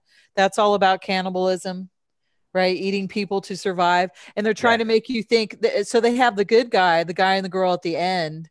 You know, the girl accepts that they have to eat people basically so that they could be free. So they want us all to accept cannibalism. Yeah, and You know? this idea, when I talked about this to one wise person, maybe about 10 years ago, and he said, what they are really doing is they paying us for what we are doing. If we are eating animals for food and killing them, massacring them for food, raising them for food, not for, you know, hunting as a trophy, as a you know, as a deal, as a work. We raise them for food in large numbers, you know, convert them to uh, proceeded meat and all this, you know, burgers and all this production of sausages and all this stuff, bolognas, whatever you call them, you know, all this meat production. It's just huge monster production system. And what they bring us to this sacrificing of our soul into this action. And once we do this, they can use us as a food also, as a payback for that. So this is like when they ignite you to eat somebody and they document it and, you know, or video film it, or, you know, make it as a proof or evidence, and they show it to a future generation as telling us, look, there was cannibals here, there was cannibals there, this guy was a cannibal, he was a maniac, but he was eating people, he's like really good person, or he was very smart, and he's like Hannibal Lecter, this all this story about maniacs and stuff like this, and this is huge Hollywood story. And now this is called the window of overtone, when they step by step bring us to the idea of what they want us to do, to show us as a bad civilization, which is worth being eaten like we're eating somebody else. So like a payback for us, you know. Yeah. Wow. Yeah, so hopefully people when they wake up, you know, come to realize the choices they have, the either to have a society like that where we're all end up being cannibals, you know, and it is going to be hell on earth, you know, or society where we can be free and be in peace and harmony. You know, there's two choices. There are two paths, you know, and the left-hand path, they're definitely the path of the cannibals, you know, and living like that, and Yeah, living off a service to self, you know, just caring about themselves. they can wrap it in any package and present it as a good thing, present it as a spiritual cooking, like what they do in They could. They doing it. Washington. Yeah, they're doing it, and Yeah, you know, spirit cooking, exactly. Yeah. Marina Abramovich. Yeah. All this stuff is just another representation and as an evidence to the parasitic control elites to proceed what they are doing, just for a payback to, you know, control this stuff, and, you know, bringing us to the evidence that we are worth it. Sickening. Yeah, that's why it's so important for everyone to wake up, because once we wake up and realize what's going on, then they can't control us anymore. Then we can stop it.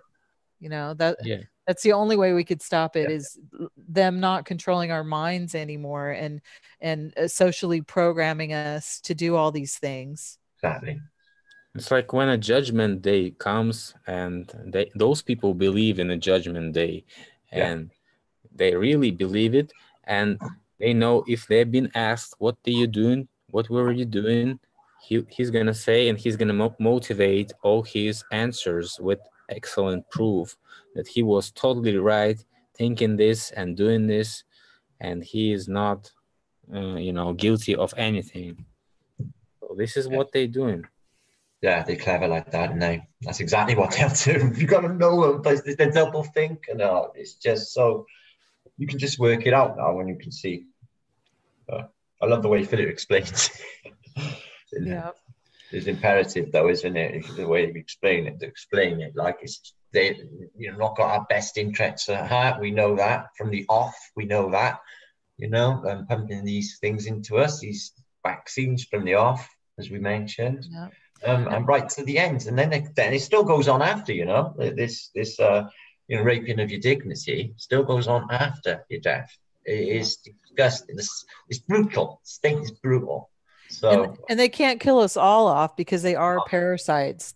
For them to live, they have to have a host, and we're the host. So they probably want us down to the 500 million, like they have on the Georgia Guidestones. That's their goal, right? So it'll be 500 million of us to control, because they have to be parasites. They can't just once you take your sovereignty back, they can't touch you. It's like that voice in your psyche is not your friend that messes you up your entire life. That's what I recognize as the parasite. And once I recognized that, a few years ago, I realized that it was sabotaging me. It wasn't my friend. So I thought, are you external? Is this thing, this negative voice telling me to do stupid stuff? Is it external? And now I recognize it. And it stopped. These negative thoughts, these negative thought patterns have all dissipated, this parasite thing, because I've taken my own sovereignty and I'm being true to myself. It's just gone. So I think that's the key. I think it's like the hypnosis slips, and there's a bit of a sniff of that, invisible tether from them. Once you, unplug completely from the matrix, you're still in the system. We got to live with it, obviously. But I mean, totally recognizing that voice in your psyche. That's what I think it is. Because that's my change in myself, guys, really. It has been recognizing that negativity and turning around, turning into positive vibration for everyone. So that's what I do. Might be wrong, but I think it is. Yeah. I hope we can go ahead, Philip. If you betray your kind, your race or your nation or your fellowship, your society, whatever you call it, if you betray it and become one of them, what do you expect of them to do with you when you're done with your business? Check your way. You're done, you go the same way. Yeah. They kill you, they eat you, and they kill your kids, they sacrifice you. Yeah. Because you traded your kind and you left it, sold your soul for some reason. And they even say that in the protocols of the learned elders of Zion. They say that the Masons, the Gentile Masons, the non-Jew Masons, they're gonna kill them all too. So all the Masons listening, they're gonna kill you guys too. You need to pick your sides wisely here, because you think that you're gonna be in with them if they win. You're not. They're just gonna kill you too. You are gonna be food. You're silly to think that somehow you have a place. You don't have a place. The only ones that have a place are the elite on the top. That's it. Just being used like the rest of us. Exactly. Everybody, like policemen that are, that come in and give you a ticket, it just like all of them, they wear their costumes, they act like they're all authority and everything. And they, they terrorize us. And it's like, dude, you're just in a costume. You're one of us, and you better get on the right team now, because you're in for the shit with us. You think you're special because you have a costume on, or a soldier, with a gun. You think you're special for wasting your life for some stupid reasons, stupid information, false ideas, false propaganda, and you wasted your life. You came on top, walking on the heads of your fellows, betraying all them. And when you go to this 33rd degree, you realize you know nothing, and all this for just being screwed by somebody else. Yep. Not worth it. Not worth it. That's why they become old, and they also, they all look disappointed. They actually do look disappointed because they didn't expect to, screw up like this, waste their lives. And when they come to top and they see no information here too, geez, Yeah. just puppets. That's why so many people, don't like my videos about globalism. They say, dude, they are puppets. I know they are puppets, but do they know they are puppets? I'm making my videos for all the people, and maybe some of them will be watching me, and don't walk this way anymore. Stop and turn around and walk home. Walk home to us, to the real people. Come out of the cage. I've done it on my videos. I've called them out. I've said, can you just come into the fold, back to the people, realize what you're doing, what ideals, what satanic ideals you're complacent to. I've called it out. I've tried to get, knowing that certain amount of people watching me, hoping that them nosing me, trying to wondering what we're talking about, which they're indeed doing. We know that. So yeah, I've tried to reach out. I've tried to get one of them maybe moving towards truth. It suddenly appeared, it's all over the world media, isn't it? Yeah, although it's being ridiculed, it's still all over the world media. So what's the next step now? That is really intriguing to me. What is the next step now? I've been wondering for quite some time. After the last little telly appearances, what do they do? We'll see. No, we cannot explain,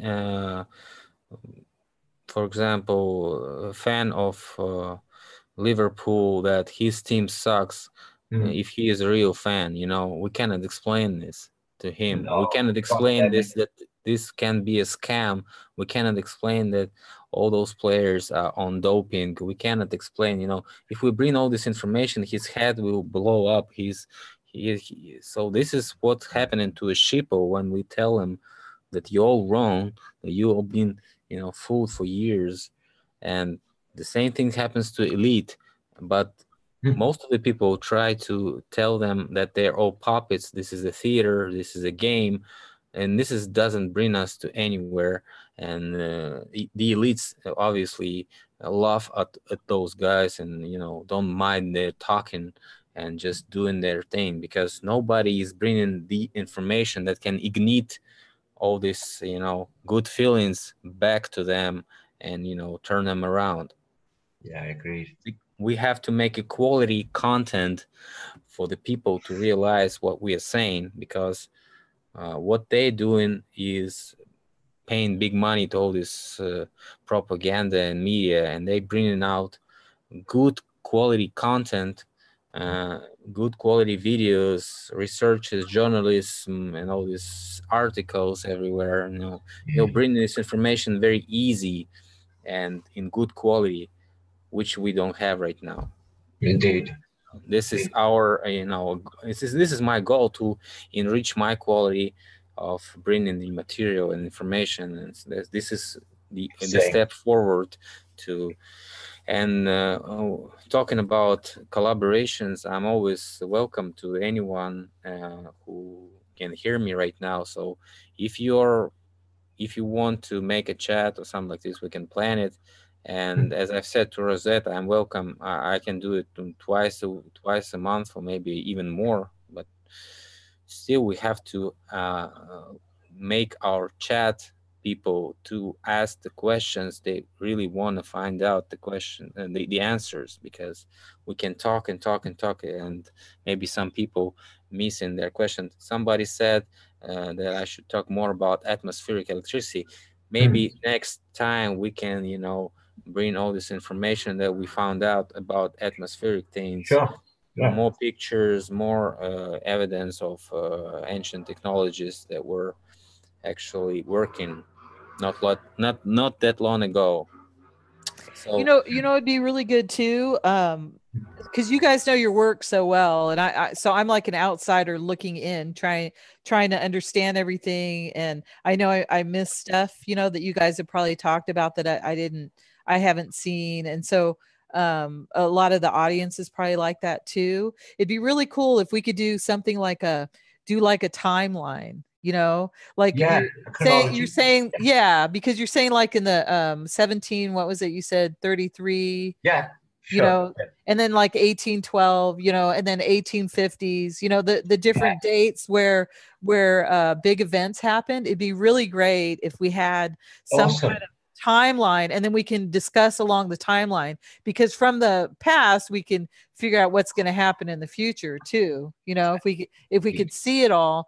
I mean, we could even do something like that, make a presentation or something together that we can show. I love it. You know? Yeah, definitely got the info. Yeah, that's brilliant. I love it, me. Yeah, because that'd be good. Because and then with we could do like a Zoom chat, guys, you know, separate, just do a Zoom chat and work on a presentation. And we could put something together that we could show everybody. Yeah, man, I got loads of stuff, millions actually. It's brilliant. Right on. And then I have the ability now on my channel to put the little I get the commentary tab thing where I could so I can ask people to like put on that their questions like for the next one. Like I can make a thing and then tell everyone to put their questions on there, and then we can make a poll. A poll with the answers with the topics, so they can, you know, vote for some, you know. Topics. Like so then you and Martin need to give me the basic topics that you guys research, and then I'll make the poll from it. Let's start with atmospheric electricity and maybe evidence of ancient technologies for next one. And during next one, we want people to do their homework and think about the questions they want to cover and bring them to the chat and to your site and maybe to the comments to this video. So you can, you know, pick a poll for them. So for further questions, and you be a moderator for your audience, you know, for your fans, for your subscribers, and ask us whatever they want you to ask, you know. Brilliant. That'd be good for the first time, and the next time we probably make more, you know, forward to the good quality of bringing these presentations and informations. Yeah, that sounds good. And I'd like to help too, you know, so I don't know this stuff like you guys do. But you know, anywhere I can help too with that is good researching. Because if you don't know, you can ask. Yeah, so I got a lot. This is good. Yeah, to ask you because guys. So. I would like to cover not only the things that bring proof for the information, but I also want to bring the information that is against, because all those scientists and all this fake propaganda, mass media is fighting our alternative information and bringing their theories, their scientifically based stuff. So I want to also bring these topics on the line so we can all, you know, watch what they're talking about on our thing. And so that would be good for people to decide who's right or who's wrong and ask questions on that too. Definitely like that one with the one Russian guy that's saying the cultural layers and the poo. Yeah.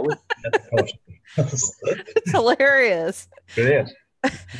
Some of the things that, but you know, when you're not awake, then you just believe it. You think, you know, you defer to the expert, right? So you're like, oh, okay, it must be cultural layer and poo. Yeah, that poo thing is worldwide. it's written on all those histories, and in New York, Chicago, and Atlanta, Seattle, everything was covered with the poo. Nobody figured out how to clean the poo from the streets, and they're just dying there. You know, it's funny though, because they're poo worshipers. That's why they like to use the poo in part of their cover story, right? They're into poo. They're definitely into poo. They're into poo. So they use it and they think they're funny. You know, it's like their way to cover it up. And they use the poo for sure. Yeah. That's funny. All right. Well, I guess maybe we should wrap it up then, because we've done like 2.5 hours now. Wow, that's brilliant. Yeah, I don't know for time wise. You guys let me know, because I know Philip prefers morning. I'm fine either way. So okay, I'm easy, me. Honestly, I'm easy. Okay, because maybe we could. All right, maybe we could flip it for the next one, but we'll make it not so early for you. If 7's too early, we can make it a little bit later for you. I'm okay. I'm easy. Whatever's easiest for you, Rosette. I'm okay. Easy. Best time for me is like 9 p.m., 10 p.m. Yeah, fair enough. 9 a.m., 10 a.m., something like this. So Yeah, when it 9 goes a.m., 10 quiet. a.m. Yeah. if Fair it's on enough. Saturday or Okay. Well, maybe on we should Sunday. do. Maybe we should just flip this one then next time. And if you don't mind, Martin, if you No. could be the early bird Yeah, of for course. that one, and okay, and then so you'd be 7 a.m. Philip would be 9 a.m. and then I would be 8 p.m. Yeah, I get it. I'm good. I'm good. I'm Okay. so into this. Yeah. Yeah, sorry, because I'm over here, but that makes it. If I was by you guys, it'd be way Oh man, we easier. can discover, break new grounds. I can just feel it, discover new territory and discover territory. This is how it's done, like a think tank with questions, like Bill said. It's brilliant, and in improved presentation for Yeah, we better definitely got to audience, like I get said. something together Yeah. where we can do a good overview so everyone understands exactly, like, from as far back as you guys know in history to now, because you were also mentioning that the timeline's wrong, right? The how you say, like, before the date, like the one is either a J or a something else. It's not really a one. So like 1921, it just says like a J and then 921 or something like that, right? Exactly, yeah. But I picked up a marker yesterday that it looks like they are altering dates. The year 1666 is definitely suspect, as is the fire of London, as is the architecture of London, which I think is just a cover story. It was there already, dug out the mud out of the London Basin. Research around London Basin, it tells you that the stuff was dug out of the mud. So, where was Okay. I? Sorry, my son Yeah, just because the London one reminds me of the Chicago one that Sure, Hopkins and did. Detroit, yeah, plenty as well. Yeah, the evidence is sure there. So that's like their MO too, right? These Yeah, great fires and the great rebuilding. So yeah. if there were actually fires or whatever the event was, The thing is, when you're the staged populace, events. Yeah. you don't know what's happening when you're the populace. Back in them days, I don't think they had the open press the same way as they have now. So it's whatever was handed down and presented to them. So very limited information, I would have thought, around that time. So with the dating, with the Gregorian Juliana switch, which the Masons are still on Juliana, as are the British royal family, by the way. She has 2 birthdays, one on a Juliana calendar, and they date on the Juliana calendar. So it's different to what the sun and the moon are showing. They base it all on that. So there's been the later Common Era switch, and then it come up to like the 1800s. You had the railway time switch, so everything had to be calibrated at one certain time, and that's just the ones we know of. So I believe, because of the way the reality is, there's been other switches. In the first pages of the book, 1984, the first words are, and the clock struck, basically, they got 26-hour days. Okay. Yeah, so the people, that's their reference. They don't know outside, but that's their day. So we're like that, I believe. We don't know what time we're in. I think we're locked in small pockets of time, and outside of it is chaos. I don't think we're safe with them. Because even the Masons, they add 1,000, or they add 3,000. Right? What is it? Let's see. They add 1,000. They do the Anno Lucis date, the AL. So that was supposed to be when Lucifer fell from heaven. That's the date they use. I got a marker for that only yesterday in an old text. Only yesterday I presented that. Seriously. So, oh, you did? Yeah, for sure. Yeah, found in a book. I study old texts and I decode them. That's what I'm up to at the moment, with information on how the switch happened and what's been going on, because it's definitely apparent in old texts, and they seem to be fed through as well. So I'm wondering if they want this information out, because it's definitely real. Yeah. And sinister. That's what I don't like talking about. It is sinister. Gets in your mind. It's the psyche things, like, because we're in a spiritual war, and there's stuff happening. I believe there's stuff happening you can't see constantly. Just because you can't see it doesn't mean it isn't there. So I believe that a hidden hand who guides me. So, definitely, I agree. Definitely. Yeah, this has been absolutely awesome. I got to just say that. I've thoroughly enjoyed it. Yeah, you guys are the best. listened to every word, and I think he's enjoyed it. He's sitting on the floor eating food, and he's just been listening to every word. So that's really cool. No, he likes it. Awesome. Much love, people. My son loved it. Awesome. Thank you, Philip. Right on. All right, guys. Well, why don't we? I guess we'll end it for now because it is 2.5 hours, and Okay. we should probably keep it to around there. But so you want to? to? Your chat were awesome. Thank you all.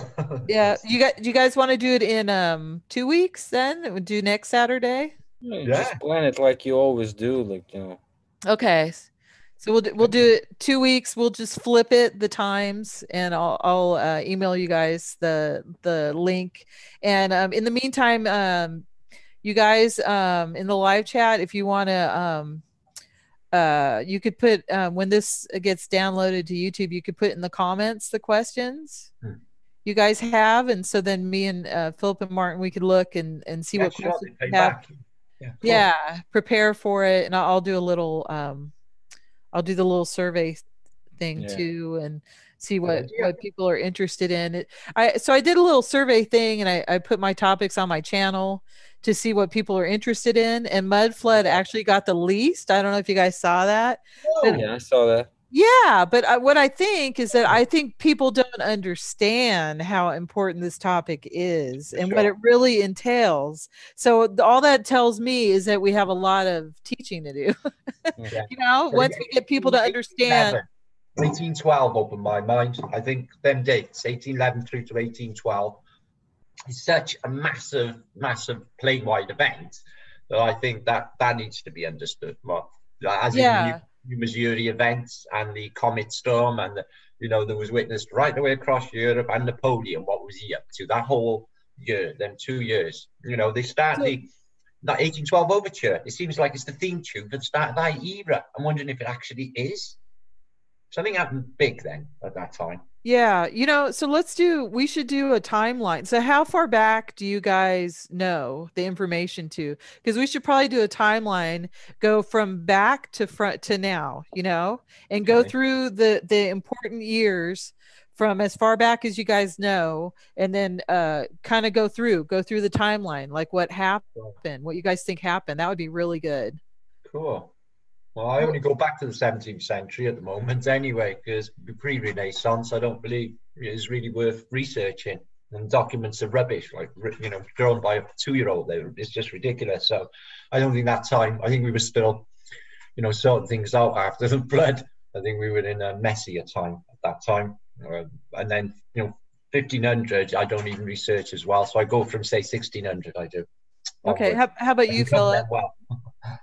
I'm stuck in the 19th century. Yeah.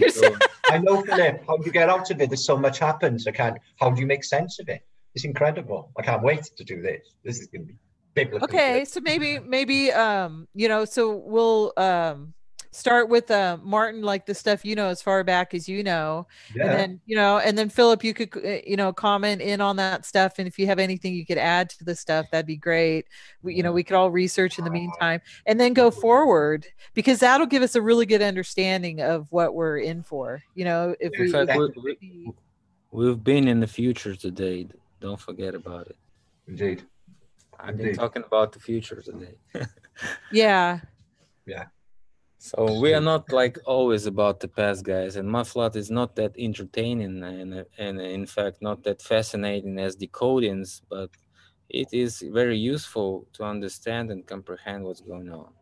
It's a very big field. There's many angles and many spectrums to it.